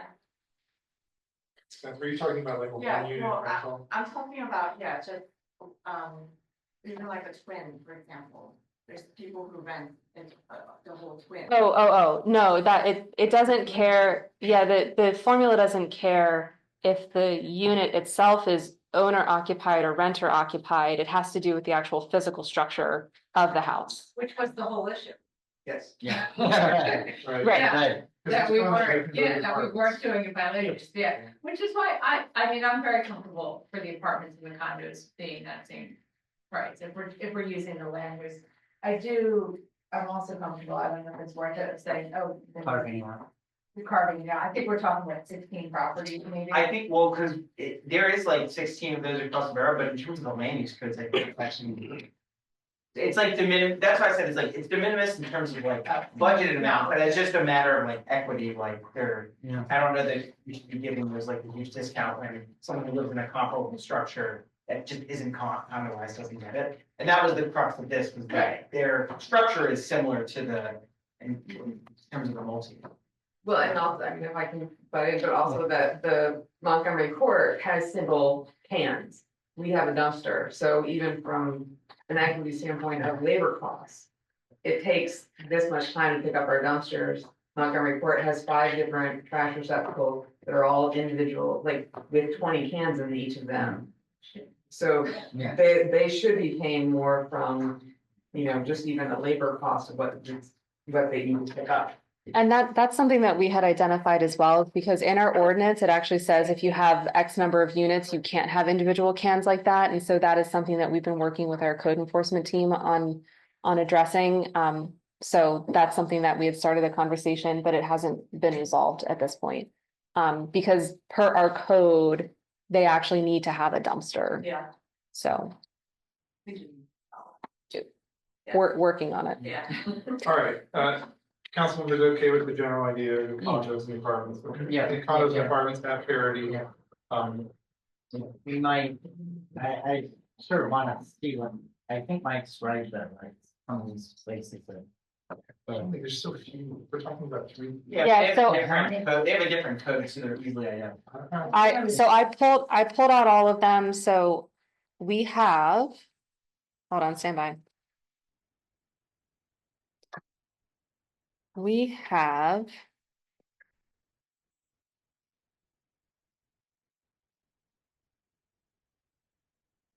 What are you, 95 condo units. But that's of all times. That is of all types, so the. Most of them are gonna be. Kind of the apartment style, like in multiple units that have a common, like hallway within a single structure. Except for the former United Methodist Church, what's it called, Narberth Place, I think is what it's. Well, the church itself, I think, is listed The- as the garden style, which would stay. The church, correct, the church is, Yeah. but the rectory is more like a townhome. And then the new build is also more like a town, so I believe those two showed up as the townhome style. And then the actual church itself, because they're all internal to the structure, show up as the like multi-family style. Or if we're gonna get a visit from a townhome owner from the church. Yeah. Okay. Yeah, It seems I'm like- it almost, seems like- yeah, I think like we it's do it so on- few that. It's We so, wanna have yeah, I to mean, do sort of stuff. it's so few, but also like, we're revisiting it to like. Structure comparable to other structure, Right. in that spirit is why I offered that. Yeah. Right, I debated with that one, I decided to keep it uniform, that if it falls under a land use code as a condo, it got lumped into this, but from a structure standpoint, they operate like a townhome. We have other townhomes and row homes in the borough that do pay the single family price. So, where is it that we draw the line, and what sort of judgment call are we making on this? Perhaps we should check with John about whether he thinks it's reasonable to make that distinction or not, and otherwise just leave it. The good news is they're already paying that. They're current, but then we're gonna drop it down. Well, I know. Gonna drop You're into not a adding, condo. I agree with you, you're not adding, No, it would be right now, oh yeah, that's right, we wouldn't be adding. it. Right. you're just not putting the They discount. would get it. They're not gonna complain that they're getting a deal. Correct. I don't want to hit that extra work. Just leave the comments added with it. I hear what you're saying. Perfectly just world. Probably that would be the way to look at it. Well, that's just You know- part of this about an equity issue. So- Yeah, Right. well, there's usually something that affects 95 households. How is their trash picked up though? Is it picked up on an individual basis or is there a centralized? Like, because if it's actually centralized, it sort of doesn't matter that. It must have trash cans. Jeff, do you? At the Methodist Church, Narberth Place? Individual cans? Even for the inside folks. For the church, people are actually. in the church. I think most everyone has cans except for my Yeah. condo building. But the one violation, we're gonna fix that one. Yeah, really. And then, I'd be inclined to just. From now. Well, less than one. We're hopeful that eventually in 2 years we'll have a much better deal on it, so. Yeah, that's. It's 2 years. Yeah. For 2 years. Okay. Thank you for all your work on this, Megan. Sure. So I'm hearing the direction is we want to just, if it's a condo, it's a condo, and and condos and apartments will be the same. I think, Right, I think okay. we're on firmer ground. Yeah. Not trying to pick and choose. Yeah. So do they The throw right a with party in or the hallway. something? Your neighbors, do you get a cut of their shipment? Nothing? No. Do you just create a lot more trash next You week? should use it. I Well, forgot, kids, they- throw it they- away. the Cookies, because you should ask for more cookies. No, I'm good. with No. that.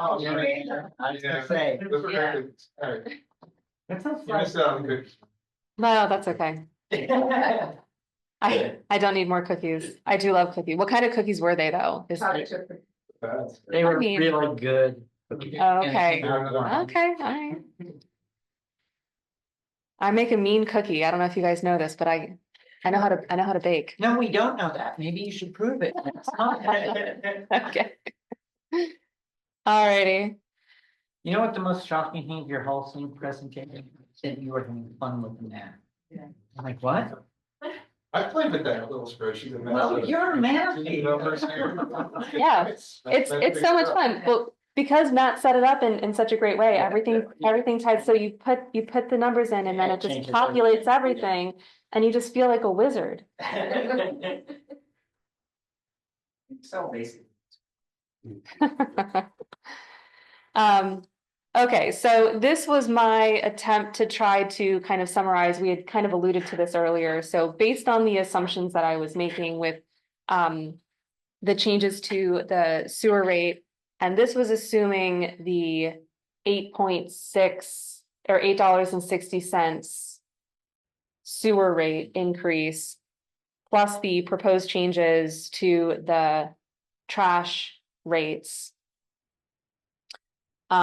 Obviously, the solid waste fees are going to differ for an increase depending on what classification you fall under.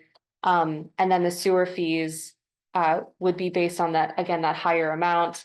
So it would be looking at for the two combined, it would be about $320 a year for the average household. This does not include any, so this is just looking at the changes to the two user fee rates. Didn't assume any changes to homestead, millage or EIT. So if we go for something less in the sewer rate, this obviously comes down. This is also kind of a loosey-goosey structure because we have different classifications for our trash. It's kind of hard to compare apples to apples. So this is really loose, and I don't want to at all insinuate that this is an actual number that people can expect. There might be some who are paying a little bit more, there might be some who are paying a little bit less, so it really depends on your individual kind of classification and setup and user amount, because it's a user fee for the sewer rate. The more water you use, the more you pay. So, all right, I'm gonna just go through the last couple of our budget slides, and then we can kind of come back to the full circle moment where we discuss then kind of where we want the monies to fall at the end of the day. We're just gonna skip. Okay. So real quickly to go through some of the other funds that we didn't previously discuss, but these should be pretty straightforward. So this is our highway aid fund. I had talked about this very briefly at the beginning of the presentation, but this is where we're looking to do that half mile of roadway of paving every single year. To do anything less than that, we would not get good contract bids. Again, Jeff has put together a really solid plan of attack to systematically go through and repave all of our roadways. We're taking great pains as well to look at everything under the roadway before we pave it and identify any repairs that need to be made. So on a routine basis, we're repairing manholes, we're repairing inlets, we're scoping storm sewers, and we're scoping sanitary sewers and making those incremental repairs before coming through, because the last thing we want to do is repave a road and then have to dig it up and repair some underground utility. So just again, I want to recognize the insane amount of effort and care and consideration that Jeff and our public works team are putting into approaching this in a systematic and progressive way.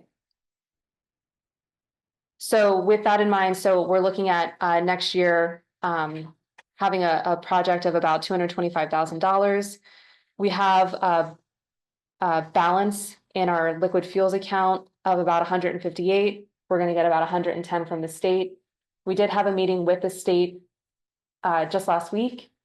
And he informed us that we can expect our liquid fuels amount to continue decreasing. So even though we added those two or the 3 road segments, on the whole, the amount of liquid fuels funding is just going to go down, and that's just because that's where the state is. So we can't necessarily rely on that increasing very much. And like I said, we have enough funds to cover our 225. We'll have a balance of 105 at the end of 2026. We'll get another infusion from the state. We do get that annually of another 110. That'll give us another $225,000 project.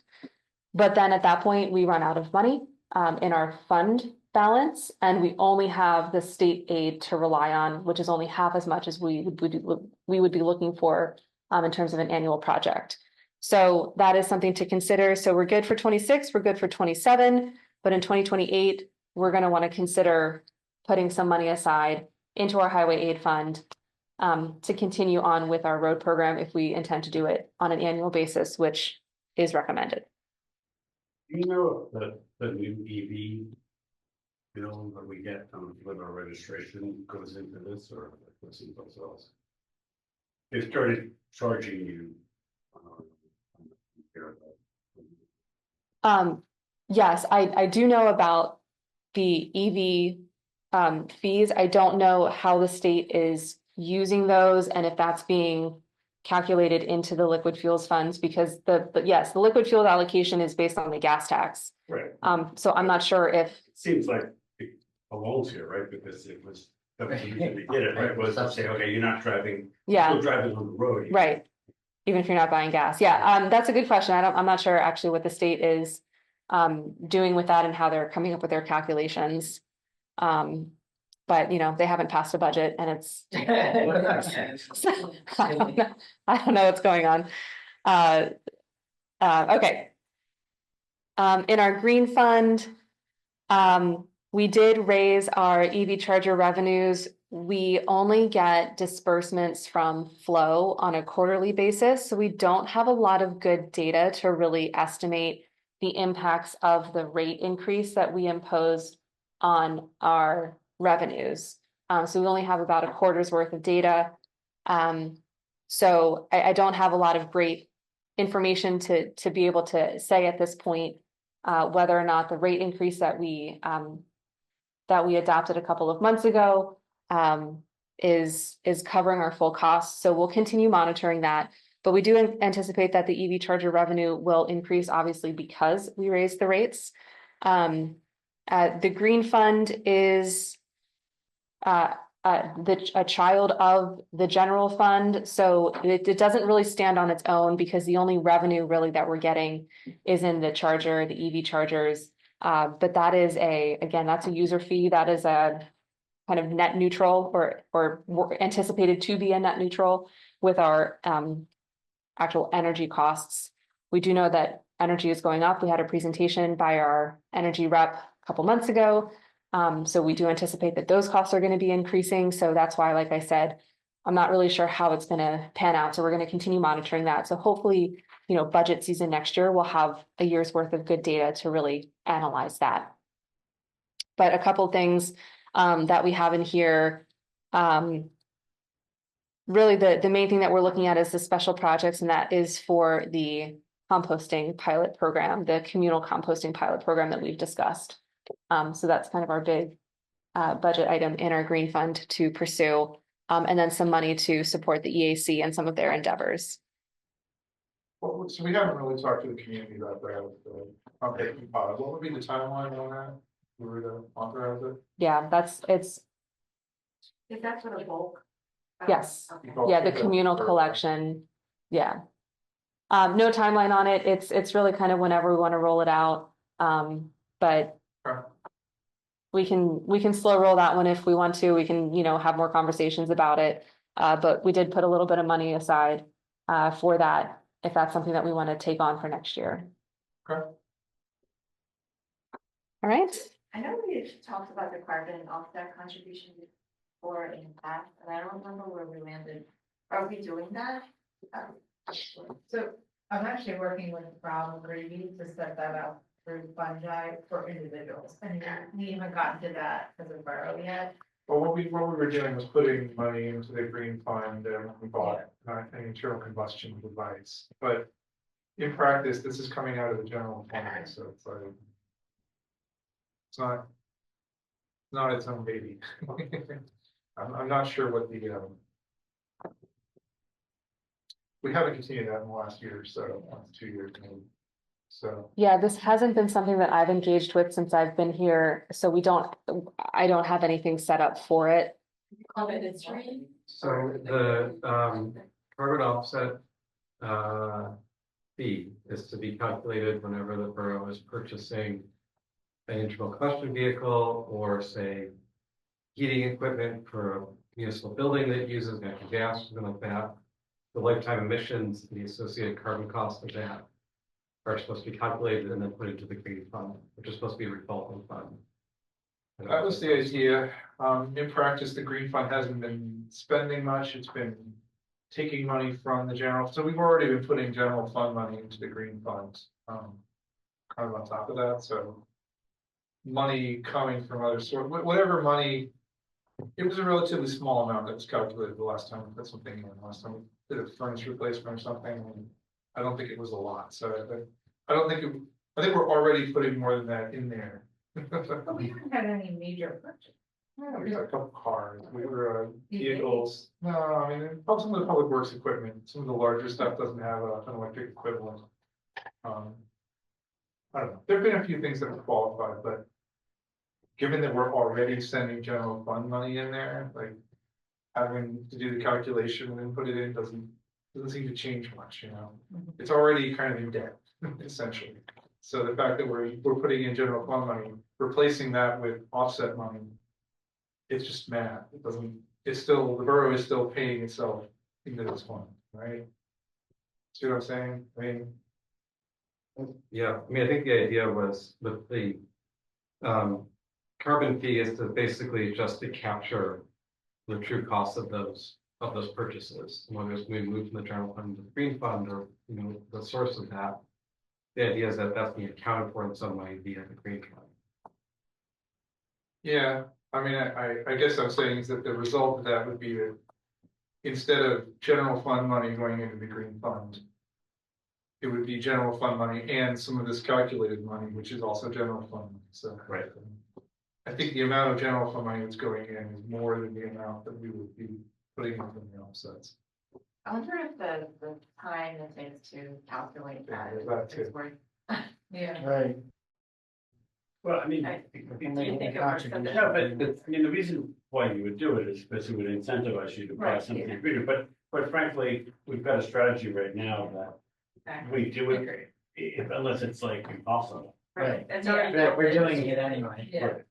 So Right, we can do the calculations quite easily if there is a big purchase, a vehicle or HVAC equipment, those are the main two categories.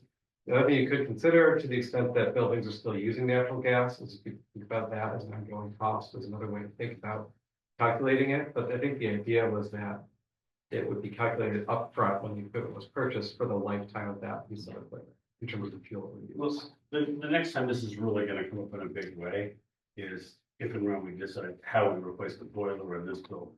Yes. Right, we're buying a junk truck. Okay, well, that's big too, but, you know, but there, you don't have much of a choice. With this boiler, we may actually have a choice. And we actually delayed it. Yeah. To give us more choice. It's true. But yeah, EAC can help with calculations when those come up. Okay. All right. Yeah, I mean, ultimately, it would just be general fund dollars going into green fund, because the green fund as it is, you know, has no self-supporting funding mechanism. So it's just more of an accounting practice than a standalone fund. So if it was a capital expense, you wouldn't like, inflate the price of the piece of equipment to fund that? It's possible that the amount of money the carbon offset would generate would be more than we're putting in from the general fund. Every year. Depends on what the purpose. Yeah, I don't know what the purchase, I don't think it would be, I think that we're already putting in more general fund money. Well, I mean, it looked like it had $1 million purchase.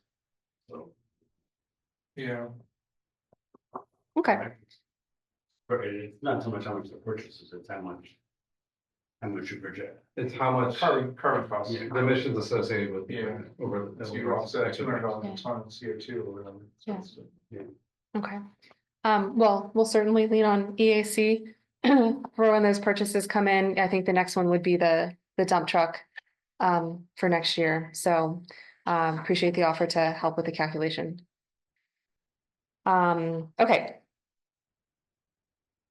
All right, and then moving on into capital. Can we just admire, please, the pretty picture? Jeff was out there planting all of our new perennials in our new rain gardens. They look good. Actually, I took a walk before the meeting and somebody's recycling had blown into the new, so I picked it all out. So it's looking good. It was the one on Essex. It was as much fun as doing that. I love a good plug. Doesn't Four Jim? AM. Don't worry about that. Don't look at the time the email was sent. We already shamed her, Cindy. It's fine. It seems perfectly normal to me. I was gonna say, I was actually half expecting you to respond to me right away. I was pumped up. We're near it. Okay, so capital operating, again, I was making some assumptions here kind of based on some of our conversations. So in our income here, I'm assuming that we're going to be getting some amount of grant support. So we're going to be applying for a couple of grants for the Elmwood Avenue pedestrian bridge next year. So I'm assuming that we might get about $120,000 in grant funding. So popped that in as the revenue source. We have our interest. So the 120, that would be for DCNR grant funding. And then we're also looking to apply for Monco 2040 grant funding. And then our sale of assets is going to be the sale of the outgoing dump truck, which Jeff anticipates at about $25,000. Otherwise, the expenses are the capital projects that are in our CIP that we discussed in detail in small groups. So I won't rehash everything right now, but I will just point out that the sewer infrastructure, that 325 for the Grayling Avenue, did come out of the capital in this assumption because I was thinking we would be offsetting it through the sewer fund. So this number here is both assuming that we get $170,000 worth of grants, and it's assuming that we're going to pay for the full Grayling Avenue sewer repair out of the sewer fund, which means that our total expenses are $729,000 in anticipated capital projects for next year. Obviously, capital is not going to generate more revenue than expenditures. The whole point of it is that it's more of an expenditure account, but this is as a rolling account. So if you look over in the bottom right, our capital fund cash balances, we're looking at ending the year, like I was saying earlier, at about $1 million. And then if we have that plus our, income, our offsets from our hopefully grant awards, minus then the 729 would leave us with about 537,000 ending in 2026. This is not yet assuming any sort of cash transfer of our surplus funds. So if you want to kind of play around with numbers a little bit, if we assume that we don't get the grants, then that number drops by 100. The end cash fund balance at 537 in the bottom right-hand corner. I'm sorry, this is so small on the screen. But that would then drop by $170,000 if we don't get any grant funding. Plus, if we do pay for the sewer repair out of this, it drops by another $325,000. I don't have a calculator on me and I'm terrible at mental math, but that's pretty much zero. Yeah. Assuming though we transfer the $680,000 of our 2025 surplus into capital, that then jumps up to $680,000. If we take it down to zero, we still have the 680, which is our cash infusion from our surplus for this year. As we've discussed though, once we start looking ahead to 2027, if we do deplete our capital cash funds with the projects that we have planned for next year, we have the 680 in our pocket that we can transfer over. That'll be what we then can start with 2027 with. But our 2027 capital projects start to get into those very large storm sewer infrastructure projects, which are $1 million a piece. So we have like $1 million projects every year for 3 years at the tail end of our current 5-year capital plan. And as we were discussing earlier, to rely on surplus going into our capital as our main source of funding our capital plan is a non-reliable strategy to ensure that we have enough money to cover all of those expenditures. Plus, we have the master parks plan projects coming online, which are also incorporated into our capital plan. So it's not just the infrastructure projects, but it's also the beautification projects that we've identified through the master plan process. So this is where having the money to seed all of these projects, again, looking at a further timeline, and you all know I'm a planner. I'm a baker, and then I'm a planner. And planning, we're always thinking long range. There's no such thing as a year in planning. It's always a 20-year time frame. So that is why our capital plan is such an important planning tool for us to be able to understand where our financial needs will be as we go forward, and to make decisions now to ensure that we're setting ourselves up for success in order to implement that plan that we've adopted. And it continues to modify and change, and things come up. And that's why we do the CIP every single year. So it's a really great tool for us. So I know some of the numbers are kind of theoretical and we're kind of doing some math on the fly here, but does anyone have any questions kind of on what this is showing here? I just have one clarification. Mhm. Where is the Elmwood Avenue pedestrian originally expense? That one shows up Parking as park improvements, and it's split over 2 years. Yeah, so the park improvements include the Elmwood Ave pedestrian bridge, the town clock repair, and bleachers and the basketball court resurfacing. Got it. What is the new one? The basketball court resurfacing.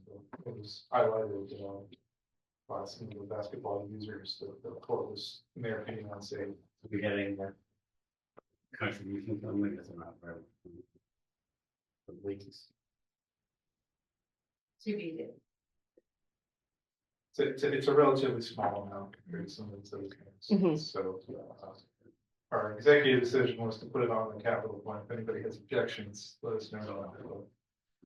I think it was 20,000 or something. It's been a few years of an ask with these parents. Yeah. So Jeff, do you want to summarize the looming stormwater projects that are coming, these big $1 million projects that planning is? Yeah. To? Yeah, so they, the ones that are on our plan that are that high, that's just upsizing the stormwater pipe on Windsor Avenue from the playground to Essex Avenue. Currently, I believe the pipe is either like a 16 or 18-inch pipe, which is severely undersized for the amount of tie-ins that it has.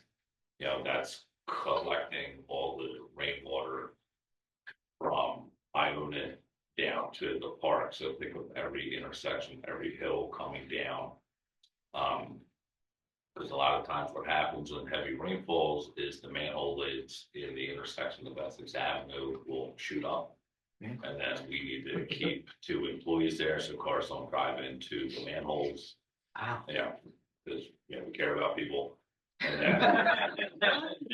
then once we get that done is when we'll hopefully repair the undersized stormwater pipe up Essex Avenue.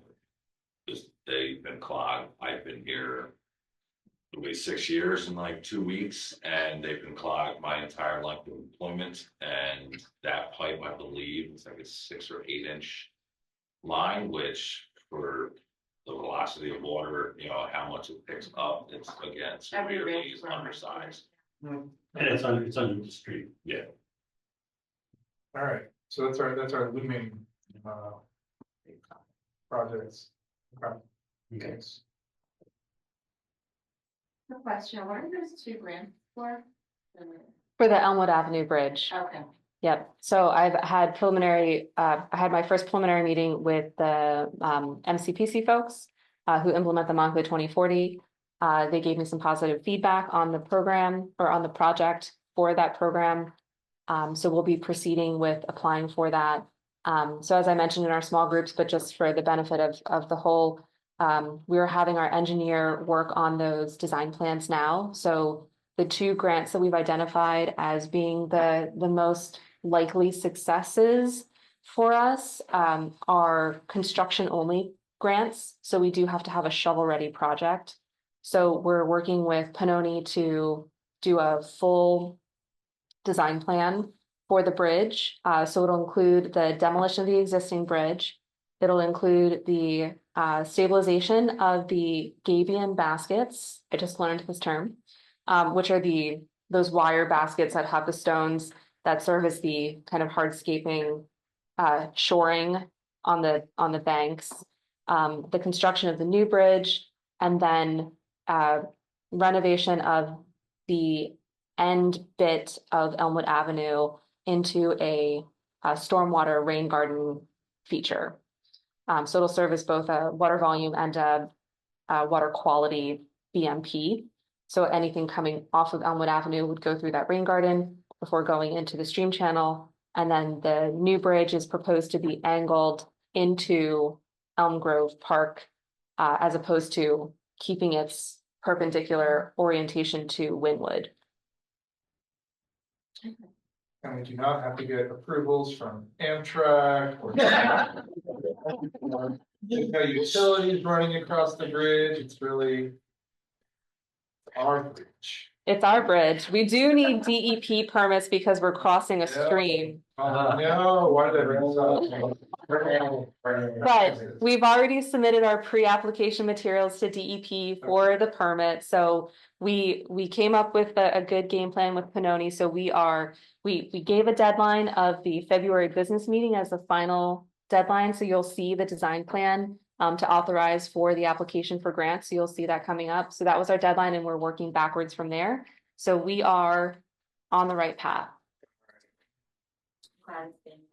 I've also often found post-it notes on it and fix me. We should- You're going out in the middle of the night. We should save some of those and then we'll frame them and then that'll be next to our grand opening. We'll have like the. Okay, is there anything else that I need to cover? All right, real quickly, it's getting late and I want to make sure we have time for our Q&A. So the final things. We have 2 other capital funds. So the one is the fire equipment. This is used by the fire company for small equipment. We contribute 40,000, they contribute 40,000. The one thing I do want to point out is you'll see, this doesn't have projected, but we actually, This is the fund that we didn't pay. we neglected to pay this in 2024. And I attribute that to Alan and Matt were leaving at the end of the year. This is typically paid out in November, December, and I think it just kind of got lost. So we are double paying this year. So we put our 40,000, we separated the payments. So we put the $40,000 to cover our 2024 payment in. And then we actually just cut the check today for the $40,000 for our 2025 contribution. So we are whole.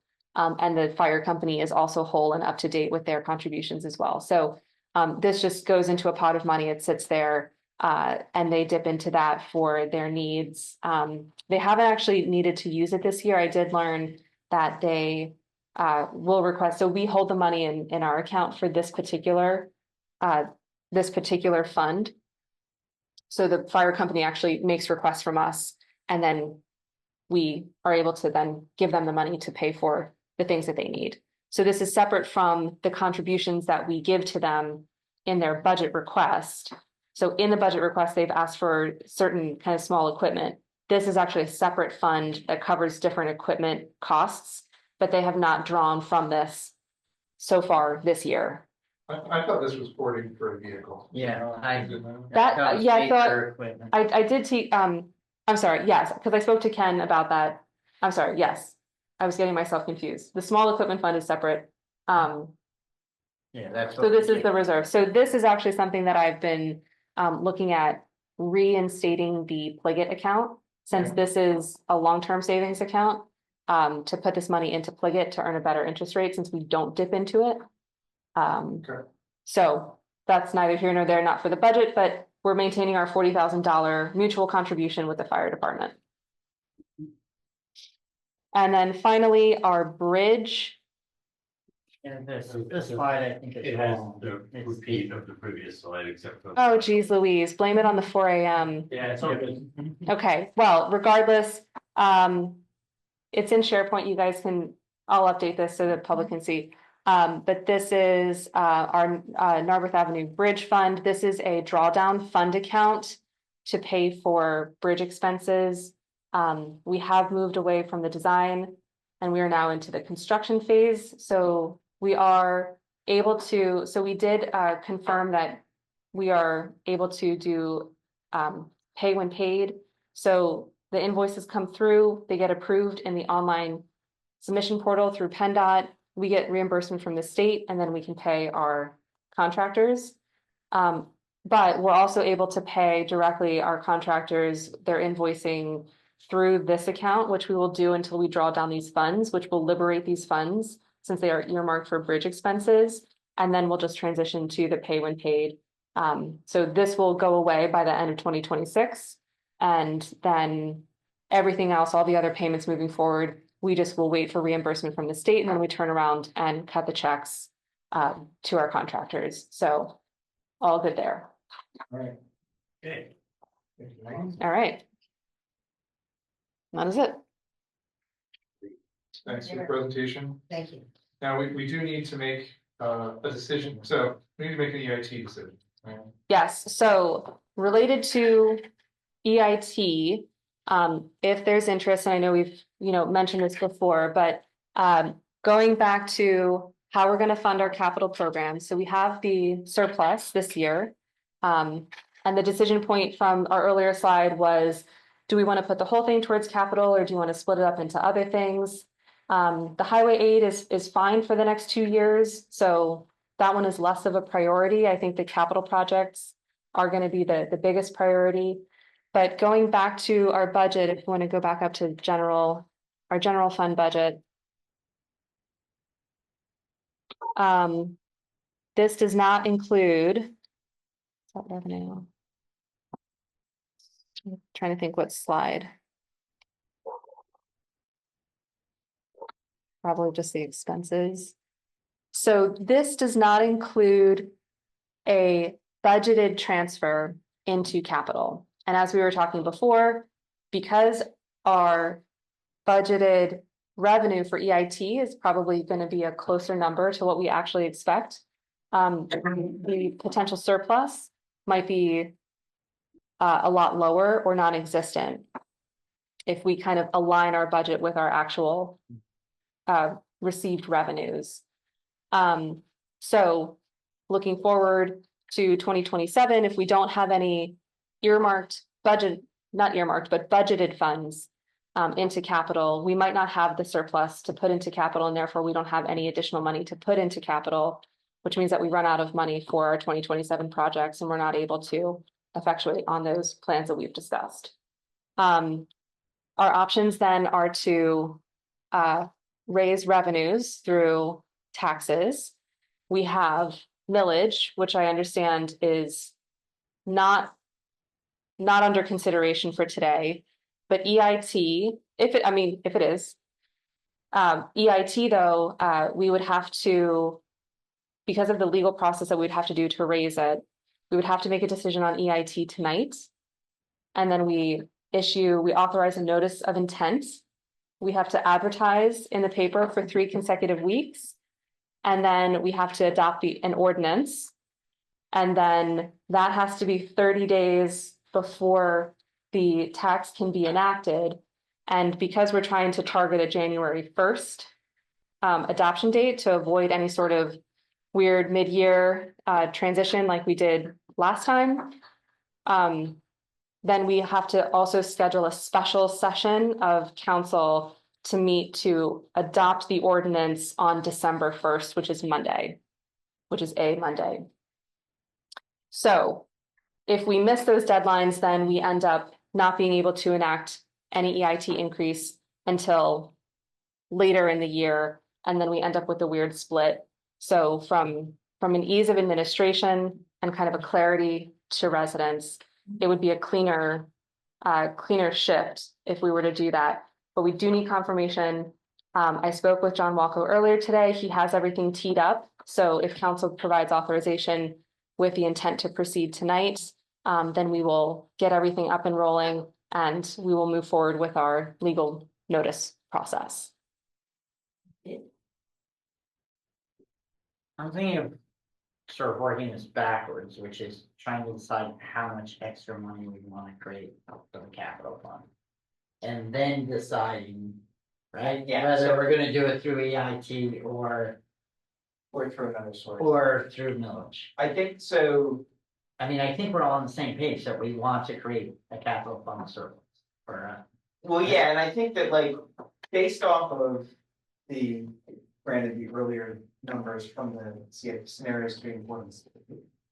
And just using those the way that they were, right, obviously it includes the sewer projects that we're talking about. There's some things that have changed, but just taking that as like a rough example, when I ran those, I got to like, you kind of need like 500 to 550K a year going into that fund on a regular recurring basis. Right. In order to like basically fully fund the urgent items, and that's a rough like figure. And Maggie, does that reflect your understanding? It does, yeah, I'm pulling up our capital plan. that's not So, even accounting for inflation. Right, it's just kind of what we know standing here today. right, because we know that with our EIT projected at $1.6 million, without including a budgeted transfer to capital, we're only looking at a surplus of $90,000, and that's not even changing our levels of service. That's just accounting for increase. Everything just costs more money. So things aren't getting less expensive. It's only going to continue to rise. I think we're really going to start to see the true impacts of some of the recent geopolitical things happening and what that means for our energy costs, our healthcare costs, our materials and equipment costs. We're projecting a little bit higher, but we might get hit with a dose of reality. It could be better, it could be worse, I don't know. But nothing's going to get less expensive moving forward. So that $90,000 surplus that we're anticipating might not materialize, and in 2027, it might not be there at all. So if we want to budget for it, if you recall, so back in our adopted capital improvement plan, we had looked at the $300,000 as kind of our benchmark. And even with grant funding, we still ran out of money for our planned capital projects in 2027. So to increase it to a $500,000 investment every single year would get us much further along into our projects, and that would pretty much cover everything through the 5 years. So that would be kind of the bare minimum to fully fund the CIP through the next 5 years. Obviously, numbers start to get a little wonky the further out you go, but $300,000 we know is not going to cut it. I guess I'm just trying to figure out, whether the extra, I mean, I got the sense from our small group discussions that everybody wants to fund the capital fund, at a robust number to make sure that we have that going forward. It's really a question of, are we doing solely through EIT or millage or some combination? I sort of, you just talked about geopolitical. I have one little concern about doing it solely through EIT, well, maybe it's not a little concern, which is. You know, today's numbers, jobs numbers really suck. And a recession could really impact that EIT, and so, you know, I was. Last week, I was much more inclined to say, yeah, EIT, that makes a lot of sense, it's clean, you don't have to touch it. I'm a little more concerned now about assuming that we will get that robust number next year if we're heading into a recession. And it's just from if you really want to play conservative and know you have the money, Yeah, but that's I'm, one, that's I'm one thing shifting to my have thinking. the money. That's another thing, like think about the impact on the person who lost their job, Exactly. okay? They're gonna pay it all in property tax. Exactly. Yeah. I get that, And I know, that's it's, yeah. right, so you sort of didn't let me, I was gonna get there, Ira, because the flip of that, of course, is. Yeah. I mean, you're really talking about like, what type of leadership are you? Are you looking for equality, kind of like the all lives matter, like everybody's treated equally? Or an equity-based taxation? It's more equitable, but Correct. from a fiscal standpoint, it's a little riskier, I agree, that's what but I'm saying. we could only, unfortunately, we had to increase the millage this time next year. And I think, you know, look, I wanted to raise the EIT, pull it off into 1%, largely because we're leaving money on other municipalities' tables. We're also leaving money for those of us who pay the 3.99, which again, I will happily trade if anyone would like to trade their 1% EIT with the 3.99. But there is a lot of businesses in Philadelphia that you can now say, well, I work remotely X amount of days in Narberth and divide that wage tax. So there's additional money, and I don't know how in the weeds Berkheimer gets with that, like how many people that paid the city wage tax now pay some combination of city wage and Narberth EIT. But I say this because. You have to have employer, it has to be. Right, but we don't know who's done that. Employer, right? Right. Because I did it, because I wanted the money to come here, and then I Right. talked to everybody else and was like, can you do it? And people are coming back and saying, our employer won't let us. But some will. Right, so I guess my first approach is always, let's take an equitable approach. Let's take money that people are already paying out and bring it home to Narberth.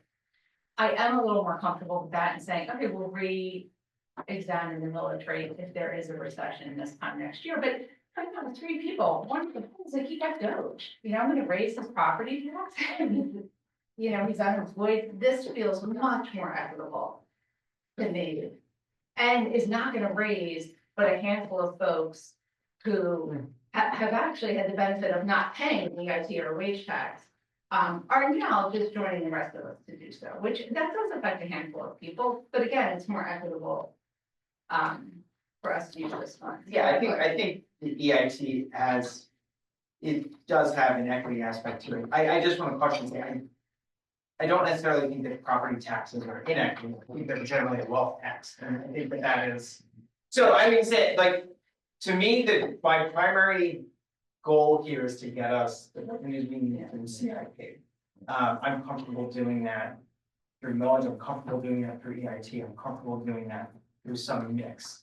Whatever the body wants to go to, my goal is to fully fund our capital. I mean, Cindy, just to be clear, I wasn't talking about not raising the EIT. You don't have to raise it in quarter point increments. I was just thinking, do we need to hedge a little bit to have some of it come from millage, just in case? I you know, think, we're talking about 0.25, I think at this point, folks, we should just. I would suggest that if we're gonna raise the EIT, the only logical way to do it is Just- go. just- yeah. I don't think it makes sense to do it incrementally. I would add that, And then we're yeah, done. just to And then we're address done. the flexibility concern, Yeah. yeah, that's one problem. Yeah. Right now, we have the EIT as the same next year, typically, it goes up along with wages, so in an average year, that's like 3 or 4%. So. Yeah. The expectation in the long term is that it will go up 3 or 4% a year, there's fluctuations, but we're already being somewhat conservative and we're projecting the same next year, Yeah, so we're that's- getting, so. And I do hear you with the wealth tax, but the reality is, we said aging in place was a priority. Well, Sorry, you can do it. Yeah. Gene wanted to say. Yeah, I'll throw down the same considerations and like all of the math in terms of Because I just don't want it to negatively impact, like especially vulnerable, like our local business owners or our firefighters, or I just don't want it to unequally affect those people. But when I actually ran all the numbers in terms of how it might impact them, I do think a property tax would be a bigger financial impact for most of them, more than the EIT. So after I really thought a lot. Yeah. And so I do support the EIT, and I want to support sustainably funding our school, capital plan. Okay, Andrew, waiting for. Yeah, so I've been quiet this whole night, but, I want to present a flip side to what is being said. And Mike, you addressed a lot of what I was thinking. A property tax in this environment is a much more stable tax, than one based on balance of income. That's a much riskier assessment. Under the Biden administration, the unemployment numbers came out every month, reliable. Under this administration, they've stopped. There are no unemployment figures that have come out since August. And I don't know that we're gonna get any unemployment figures in the next, who knows when. This year alone, over 1 million jobs have been lost to tech. Due to all the big companies plus Starbucks and Target and, we've lost over 1 million jobs. I think it's an unreliable tax, and we're hanging our hats on air. And I'm concerned that we're gonna find ourselves with a problem with a lot of people who've lost jobs. So I am concerned about it. It's an unreliable economy. We don't know what's coming because we're not getting the numbers. And so we're projecting on air. We don't have statistics that balance our projections. And so we could find ourselves with our pants down and $1 short. It really could be a problem. So I think the certainty of going with the property tax, and it's a wealth tax, so I'm concerned that this is the 4th time we're going back to the EIT in a row, 4th in a row. So the same people are getting hit with the same taxes for a year. On the flip side of that coin, the same people who haven't been paying those taxes are still not paying those taxes. I'm one of those people that's not paying those taxes because my income comes from, I don't make much money at the store. I make money from investment income. So frankly, I pay more with the property tax. But I think the same people are getting hit over and over and over again. And I think these are improvements that will affect everyone in our borough. And I think it's not particularly right to keep going back to the same well for the 4th year in a row. It's the 3rd. And you have already paid it, Wait. you should be clear. The majority of people already paid it. So let me just say, let me finish. We instituted the tax. Yeah. We went up to 0.5.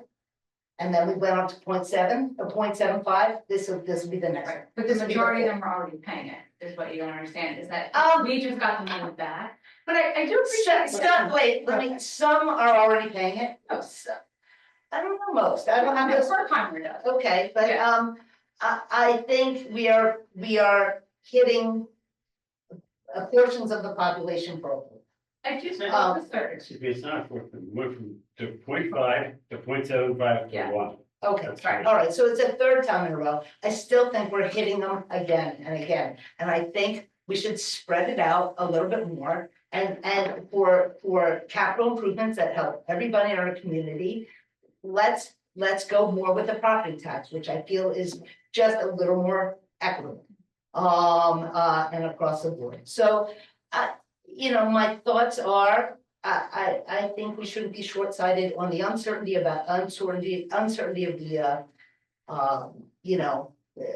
the economic impact of this year. We don't even know who's really up. I mean, this year, who wouldn't be paying. So I don't even know that the 1.6 is a realistic figure for next year, because we don't know. There's no statistics being produced. So I just think, to be fiscally responsible, we should take the more steady course. And go with the one that's more predictable.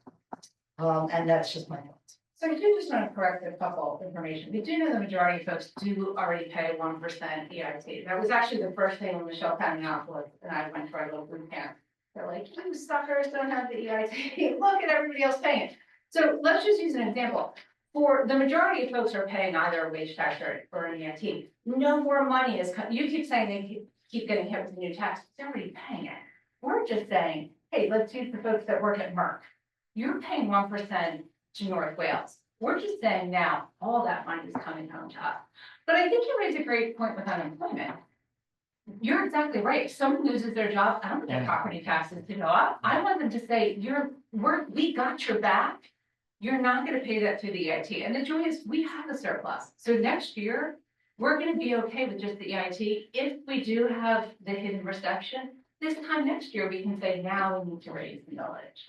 Like, so I get your point about the employment, which really supports why we do the EIT. And I don't think you understand that most of those people are already paying. I know it's a new tax for you because you haven't had the EIT. So yeah, there are certainly a small portion, which Jean, thank you for running those numbers.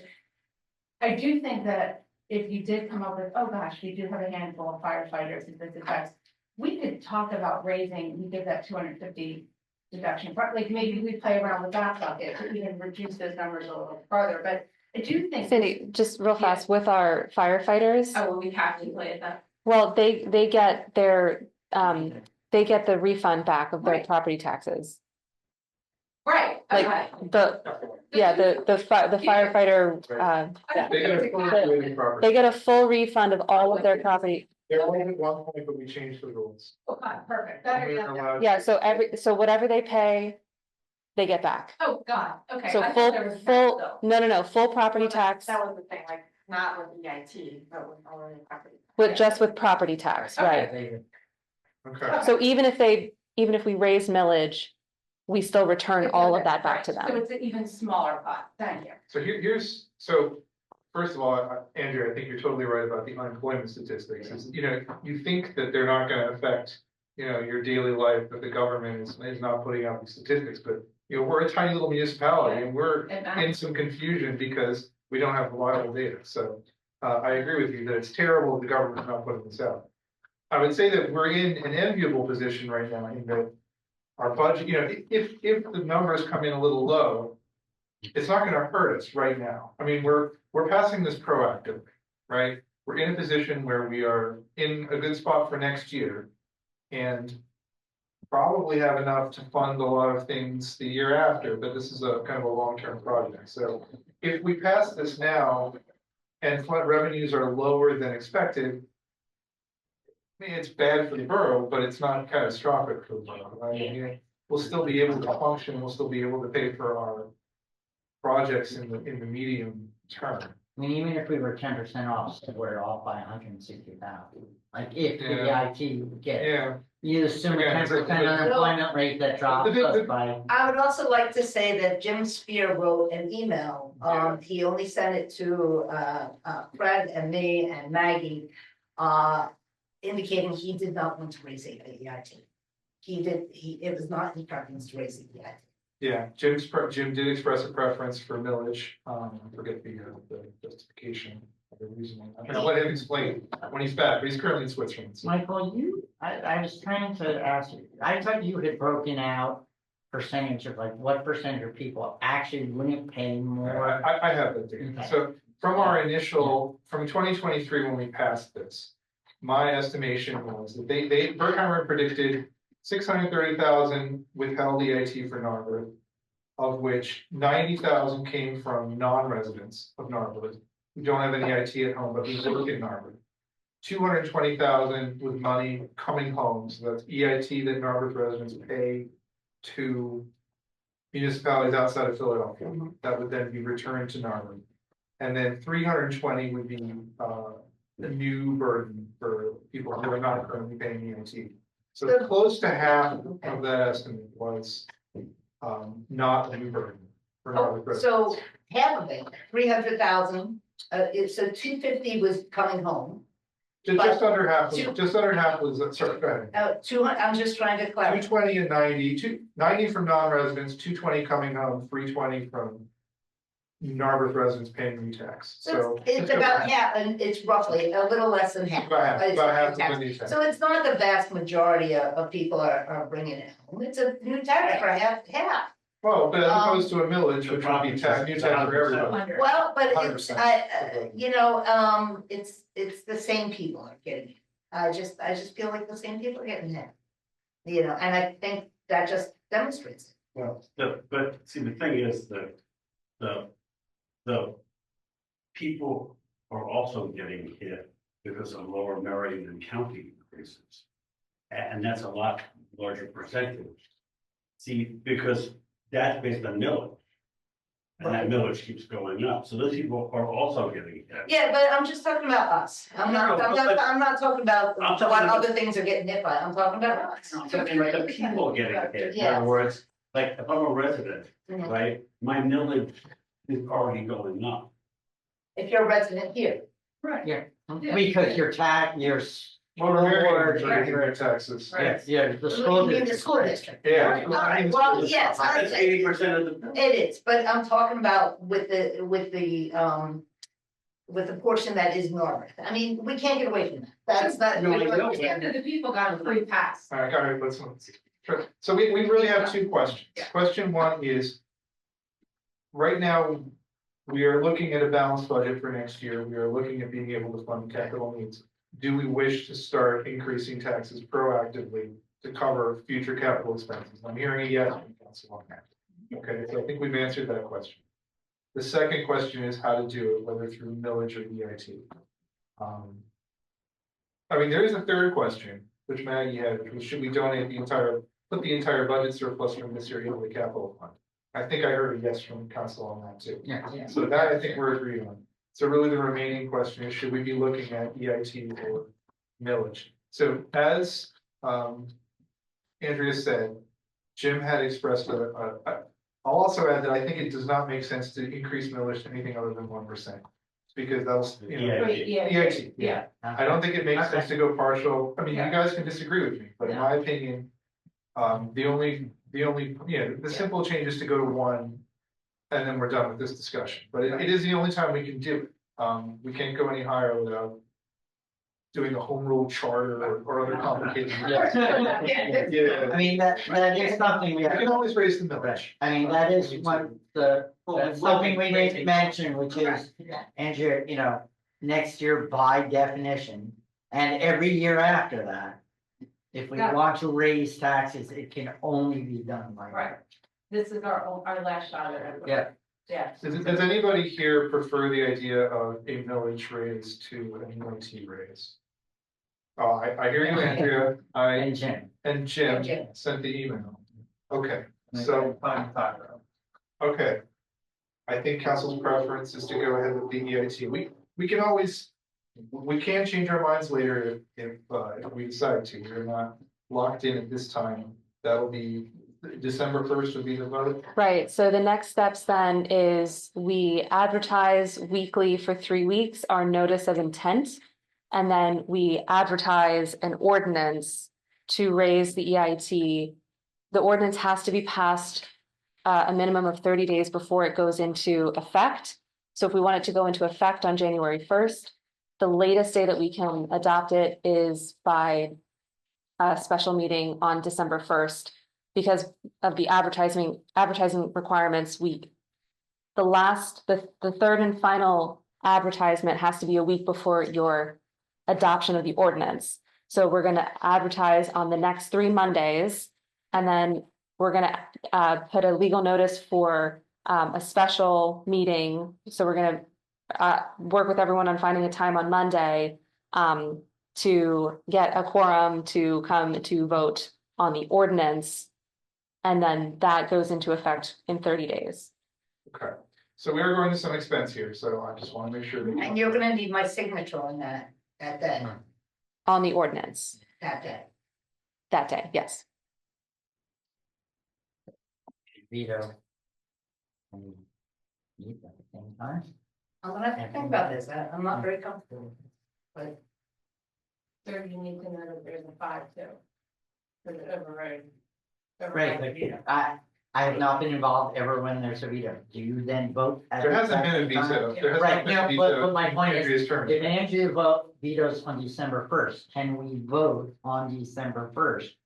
On the override of the veto, or do you have to, or does that? It's a John Walker. That is a, yeah, Okay, you should know. Let's, But I think one of the complaints I've heard from people about the EIT is that it's a pain in the neck, yeah, okay? No, but wait a second, but it's already a pain in the neck. it's not gonna It's stop. not that it. it's not any more of a pain in the Right. neck. Well, In and, fact, the math is easier. right, we're trying to do the schedule so that we resolve the one problem that we had this year, which was Yeah, mid-February, it turned out to be 0.73% and people overpaid or we're trying to solve that problem for 0.2%. right. And I I'm just do- saying, the people that complain to me about the EIT, they mostly complain about what I asked them.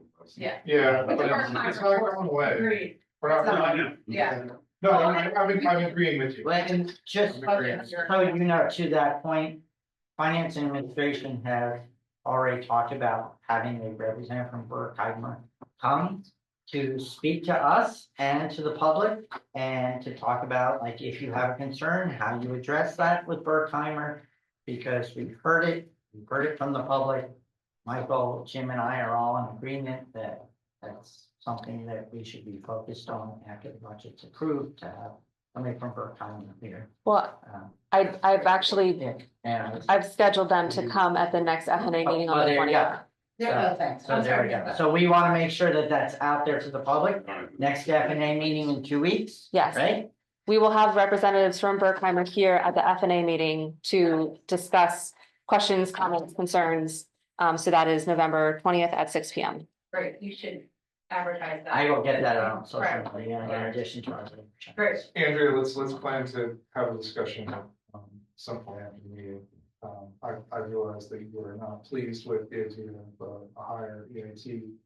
I hope we can, convince you that it's a reasonable approach. It may not be the best approach. I don't think I'm gonna convince you it's the best approach, but I want to convince you that it's a reasonable approach, which is, I think, all we can hope for from them. I mean, we're the Government. purse strings and we all take that very, very seriously. Yeah. Right? I mean, it's I think for me, the strongest point is that a lot of the money is not a new burden to non-residents, and it's, it's very hard for me to consider any other kind of tax when a lot of this money is already being paid out of municipalities. And being. I keep going back to that, right, keep hearing, That's you why- guys that's why- are, you guys are that's why- not hearing me when I'm telling you there are people, it's a new tax for huge children. I understand. And you expect me to hear this and you're not listening, Well, we're and it's a listening. little frustrating. But we're saying it's actually, they kind of got off not having any tax, so they're No, finally they didn't. catching up. No, they didn't, nobody got off, just because you had to pay it didn't mean they had to pay it, it was a new tax, this is not getting off. Well, you didn't have a 1% now. Anyway, I think the conversation is done, but we can move Yeah. on and. Okay, so Yeah. I think ready to proceed with the EIT discussion. good. And we will come back to it. I mean, I think we've exhausted it. Yeah. Yeah. And we have a 4 member of the public. Yeah. all right, do we have anything? Oh, yeah, okay, so let's move on to public comment, right? I think we're done. back to sewer. Yeah. Oh, Okay, Yeah. what do you need to know from us for sewer fund to proceed with the budget? Just what you want the rate to be. So we have the options. If you want to consider it further, then, we could, because we had talked about advertising the final budget,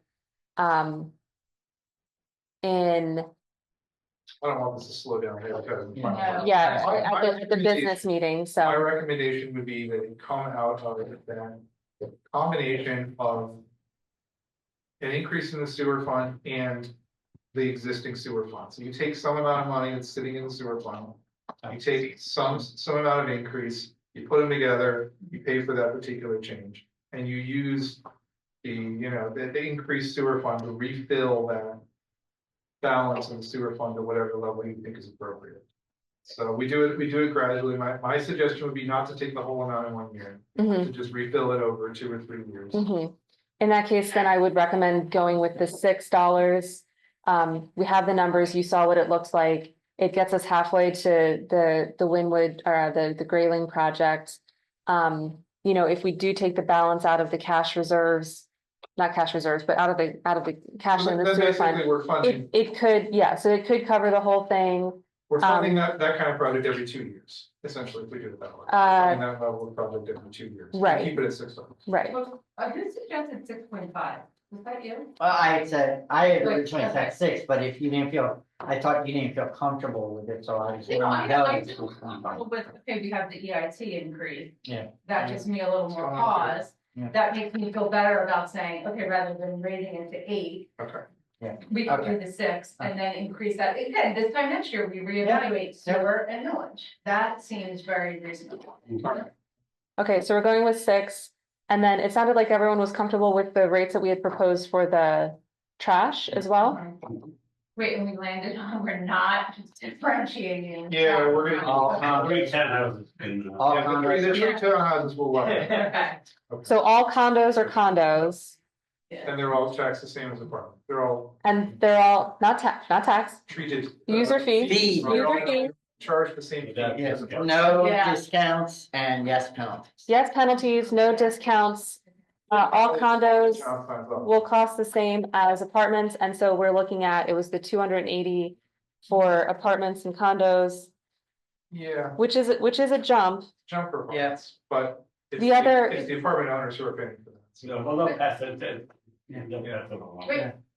I mean, I'll hold this for another 5 minutes or whatever, to use public comment, but you're talking about them going up $70 a year versus the 400 that we saw. I mean, Yeah. we saw double, like Right, that's. well, I think we're not questioning, Yeah. we are. We got agreeing you. how it is. Okay, you're saying, you got off easy, you got off Even easy. more, you I know, think all residents saw that. Yeah. All Yeah. residential saw Yeah, that. but it's a Oh, different yeah. And dynamic. then apartments always stayed low. Apartments didn't Yeah. didn't see that increase. I mean, Okay. if you think about the trash fee being the equivalent of millage in a Exactly. sense, like we are raising taxes on homeowners or occupiers through the trash fee Alright. increase. right? I don't think we're gonna reach a better number now, so Yeah. let's go ahead with what you produced. Okay, okay. Yeah. Great. Well, with those numbers in mind, I just heard Captain Planet in my head. I can pull together then the final budget documents, and then we can go ahead and advertise at the meeting on the 20th. All right. So let's move, okay, I don't think we have any further business. Oh, no, we have reports.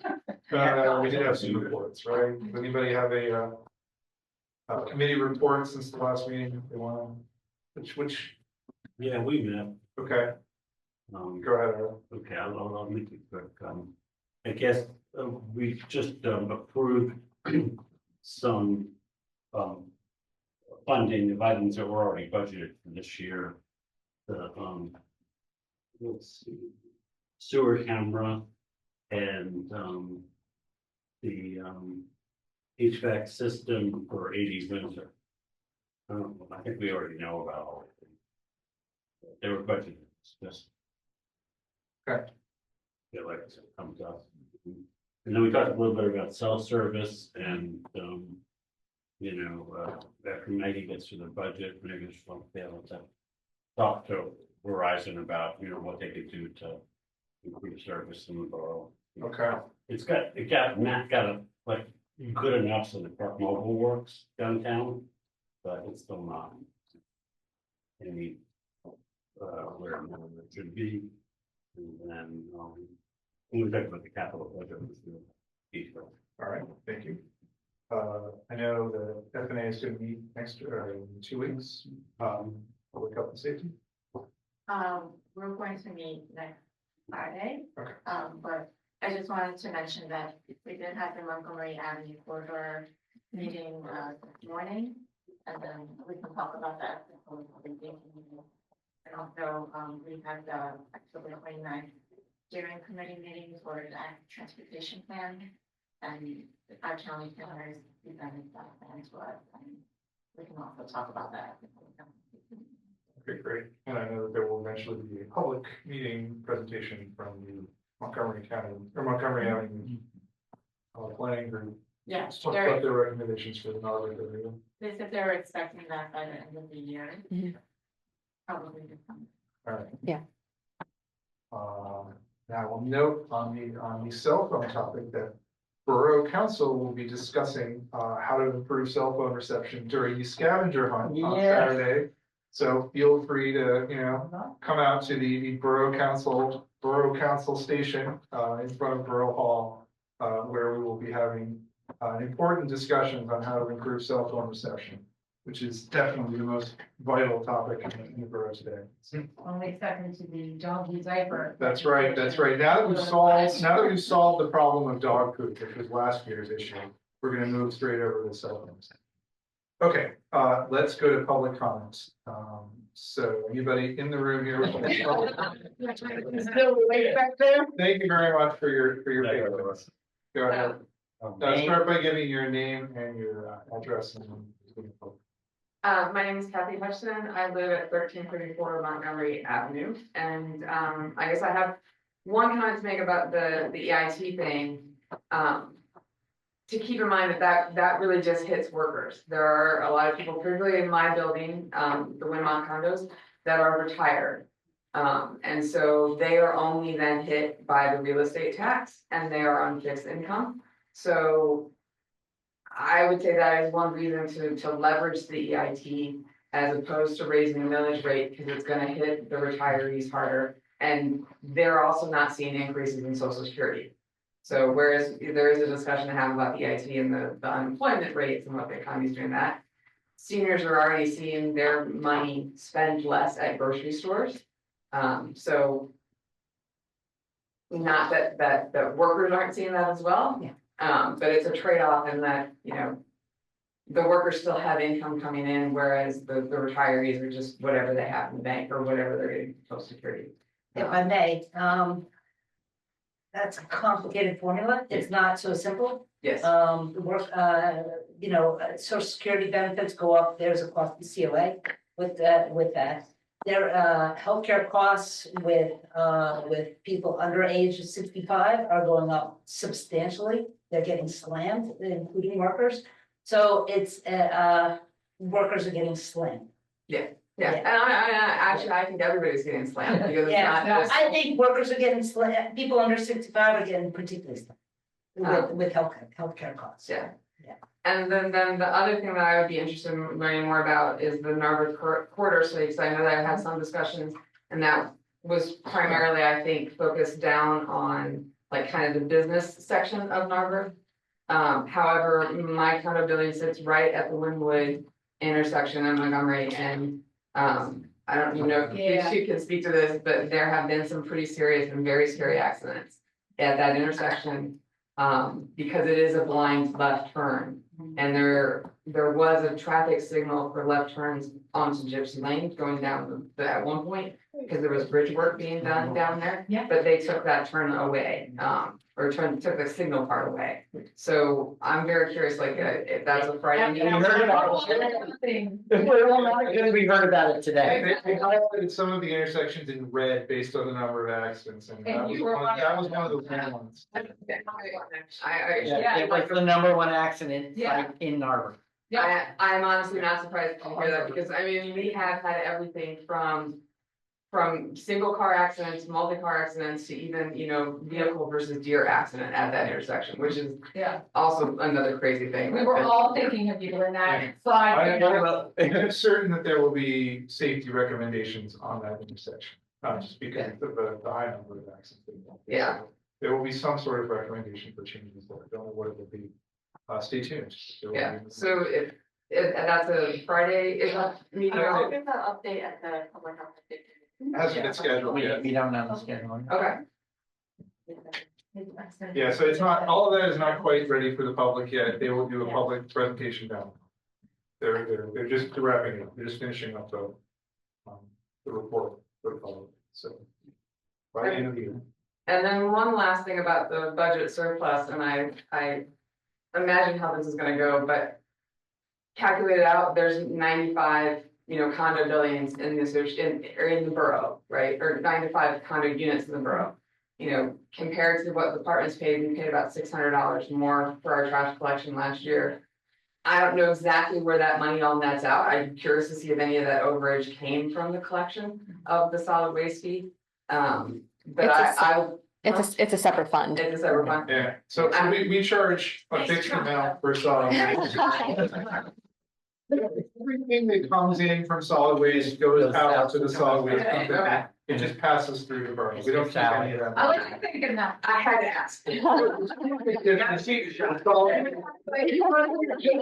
eat it too and then fluff It's it, a right? reasonable question. We're talking about taxes that Yeah. we were already paid and where it's hitting people, Yeah. and I have to say, I mean, we subsidize apartments. And I would say actually, the fact that the residential amount is coming down from where the residential was projected to be, that means they were also, somewhat subsidizing apartments. Like when you think about, there was only 95 condos that were paying that extra. So that means there must be 600 and some apartments in Narberth, which is a high number to me. Like that seems like, that's my back of envelope math. That seems like a very high number that we're getting a heck of a subsidy from everyone else. Cause their trash, based on this, trash for residential was gonna be $8.40. And now it's gonna be $8.30, so even they're saving a little bit of money by charging the apartments more.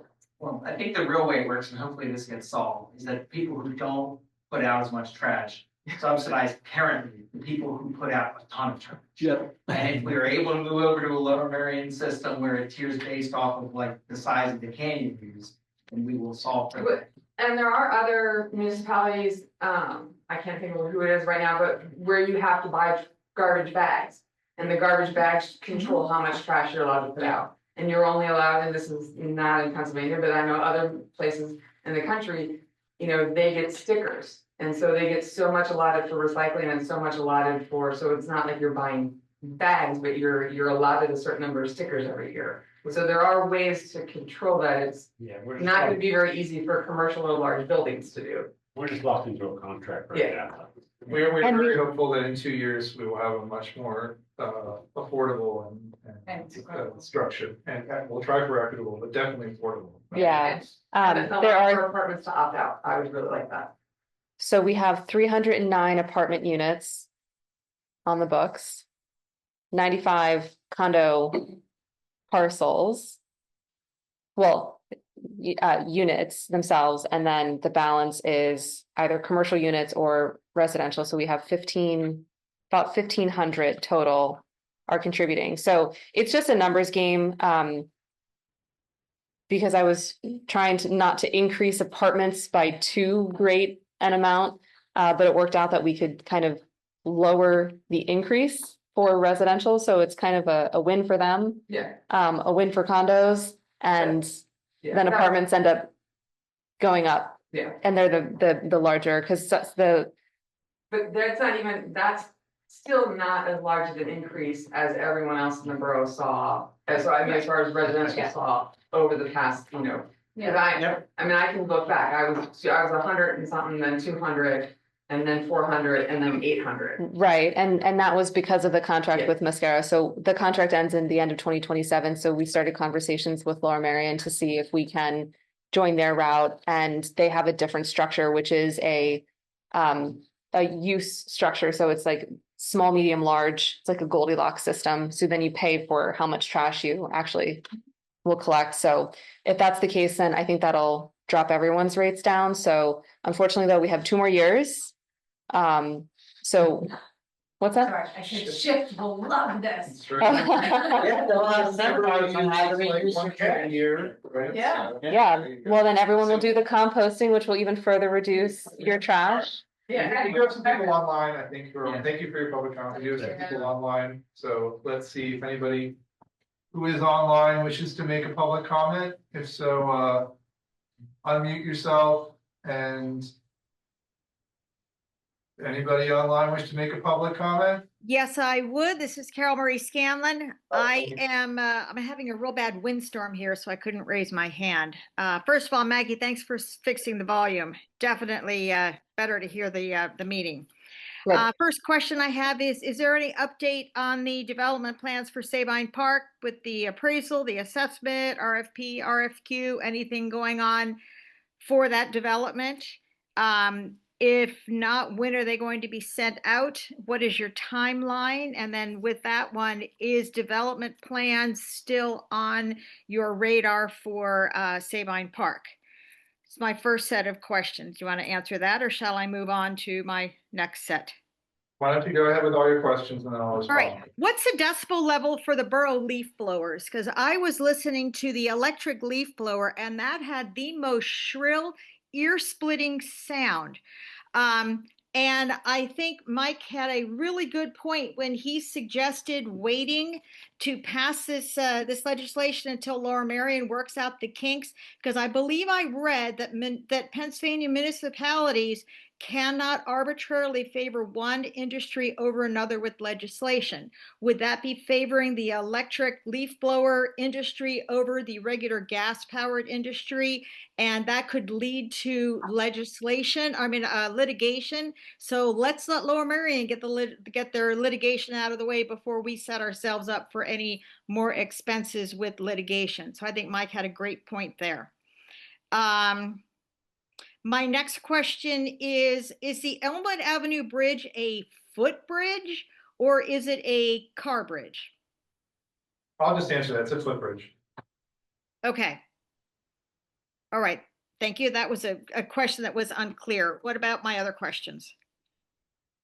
Sure. So the borough is not currently taking any actions with regard to the survey or an RFP on Sabine. We have received interest from several groups about an adaptive reuse of the site. They've done walkthroughs. There've been several groups that have done walkthroughs. The borough received another, I guess I would say, informal proposal, concept sketch, let's call it, that we are going to discuss in executive session after this meeting. So I think right now our sense with 201 Sabine is we are waiting to hear from some of these groups that have done these walkthroughs. If we like what we hear from them, we're going to ask them to come to a public meeting. So that will probably be the next thing that happens on 201 Sabine is. Now, you mentioned last month that there was a group that gave you a concept for reuse and it wasn't going to work. There's another group that has. That's right. This is a new group that has come through, and if council thinks it is something that deserves more attention, then we'll make the information more public. Right now, are you reaching out to them or are they reaching out to you? These groups are reaching out to us through our property manager at 201 Sabine. Okay. So that's the state there. As for the potential for a lawsuit for the leaf blower ordinance, I think we'll have our solicitor weigh in at the next meeting when he's in attendance, and he can answer that question more carefully. I know that electric leaf blowers in general are quieter than gas leaf blowers. They're fundamentally a very loud instrument, but I think they might be 10 I mean, decibels are weird because like 10 decibels is twice as loud, I think. So you know, even if it's a relatively small number of decibel difference, it might be half as loud. Is there a way to measure the decibel level? Do you want to talk about your lived? So we've got our director of public works here. So if you just want to talk about what the relative noise level is of the electric leaf blowers versus the gas ones, given your experience. You know, to what you said, you know, the equipment is intended to make noise. Now it draws air, it's a fan. You know, your average commercial gas backpack blower is anywhere between like 95 to 115. Our egos run low 80s. Yeah. So yeah, it is a sharper sound, but you know, it's nowhere near as loud as a gas powered. Well, you're talking, Jeff, you just said commercial leaf blowers. What about my residential leaf blower? You know, the decibel level of that is at less than 80 of that. I mean, and I'll tell you, that leaf blower was so dang shrill, it was like ear splitting. Mine is very low, I can tell you. I think that in general, electric leaf blowers are quieter. They may have a different tone of the engine, but I'm confident that if you average them out, with the same power leaf blower, electric versus gas, the electrics are gonna be in general quieter, but we can have that information for you. That would be great. What We can have that what the, information for the public at the next meeting. Once we start to consider this legislation, we'll have that information. All right. Thank you, Carol Marie. all right, thanks. Yeah, and if you want to see the Elmwood Avenue footbridge, it's between Elmwood Avenue and Wynwood Road, right near Elm Grove Park. I mean, you can observe it, the bridge, you can see. what Oh, we're I've doing. seen that. I knew that bridge when it used to be a car bridge when it was opened. Wow. Yeah, well, the stream, it fell in, so they put a footbridge there instead. That is correct. That's why it was closed. All right, okay, thank you. Is anybody else online wishing to make a public comment? John? Okay. All right, seeing nobody else unmuting themselves, I'm gonna declare public comment closed. Announcements for the good of council. Tomorrow night. Saturday night, Night. okay, Calendar hunt, Saturday night, benefit of- library. The community library that should have 3,000 plus. We have about 178 people, 30 teams, and biking helmets, running around house for businesses and the town, because we do a lot for kids, so we get to do a little bit for adults. Okay, I would just want to make a quick comment about the detour signs that have gone up. 'Cause I Oh, yeah. think that that's been a point of contention in the community. So just to kind of set the tone for this, the detour signs are a legal requirement since the project is now under construction. So this is a PennDOT project. PennDOT legally has to put up these signs. They are in the right of way.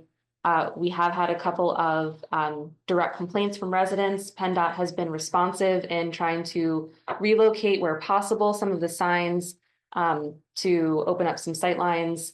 But they do have to legally be where they are, and they have to be up for the duration of the project. Unfortunately, this is not something that we can navigate around. And I know that there's been some choice comments made about them.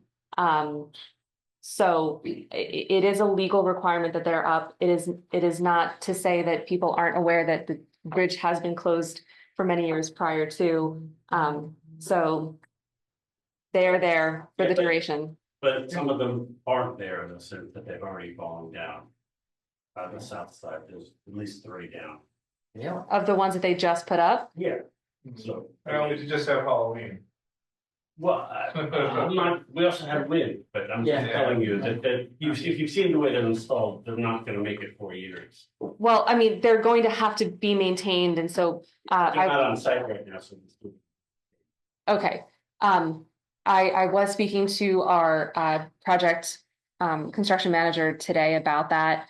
PennDOT does have to maintain them, so vegetation, clearing, and visibility and sightlines. So they will need to ensure that they are maintained for the duration that they're up. I have requested that they communicate with property owners about impacts. So just we'll continue to try to message this. I realize it's a nuisance. There is one sign that's confusing, and I don't know whether PennDOT can address this, which is on North Narberth Avenue, when you come down, it says something like detour for the train station, but it's really for the parking lot, because you, of course, can get to the station circle from the side. Yeah, And I don't know whether they can just, they are vehicular detour signs, so the intent of them is that it helps to navigate drivers. right, but it just says train station, which isn't really right. It's so the train station parking lot or the inbound lot or whatever. You know, some people would be directed all the way around, and all they have to do is, if they're going outbound or Yeah. want to drop off at Station Circle, I see. what that you mean. detour sign is a little bit confusing, because Okay. you can make the right turn, come down Hammondburg, go on the Station Circle. Right. And you're at the train station. I see what you mean. Okay. I don't know whether like they can Just I, take the word train station off. yeah, I mean, the signs have already been Yeah. all fabricated and they were Yeah. all approved by Yeah. PennDOT design team and the detour sign. So, yeah, I will raise it with them, Do but. you need me to take pictures of the signs or send you an email with where they are? ones The that down fell? signs. I'll just Yeah. let them know tomorrow that there's some signs. I don't know if they intentionally put them face down, if they don't need them for now and they're just there, or if they were there and they were, if they fell down or if somebody knocked them down. Sandbags are for some of you have knocked them down. Ironically, one of them is a 198 Elmwood. I'll Alright. notify them that they are down. And the message for the community is we, the borough, did not put these up. Yeah. We are not, Jim, we Stu share, and I we share your have posted- amusement and, you know, concern at them. We did not put them up. It was not our Stu and I idea. have posted multiple times on Yeah, the Facebook community groups, and every week somebody else posts the same complaint, and every week. yeah, we see how I see you it doing, goes. There's a moral in that story somewhere. Yes.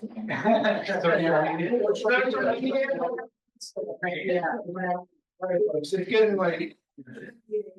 Do we have any more announcements? All right, we will proceed after this meeting to executive session to discuss a real estate matter, as I alluded to in the public comment period. We will not return for a vote afterwards. So I'll take a motion to adjourn the meeting. So moved. Is there a second? Okay, all those in favor of adjourning? Okay, meeting is adjourned. Thank you, everybody.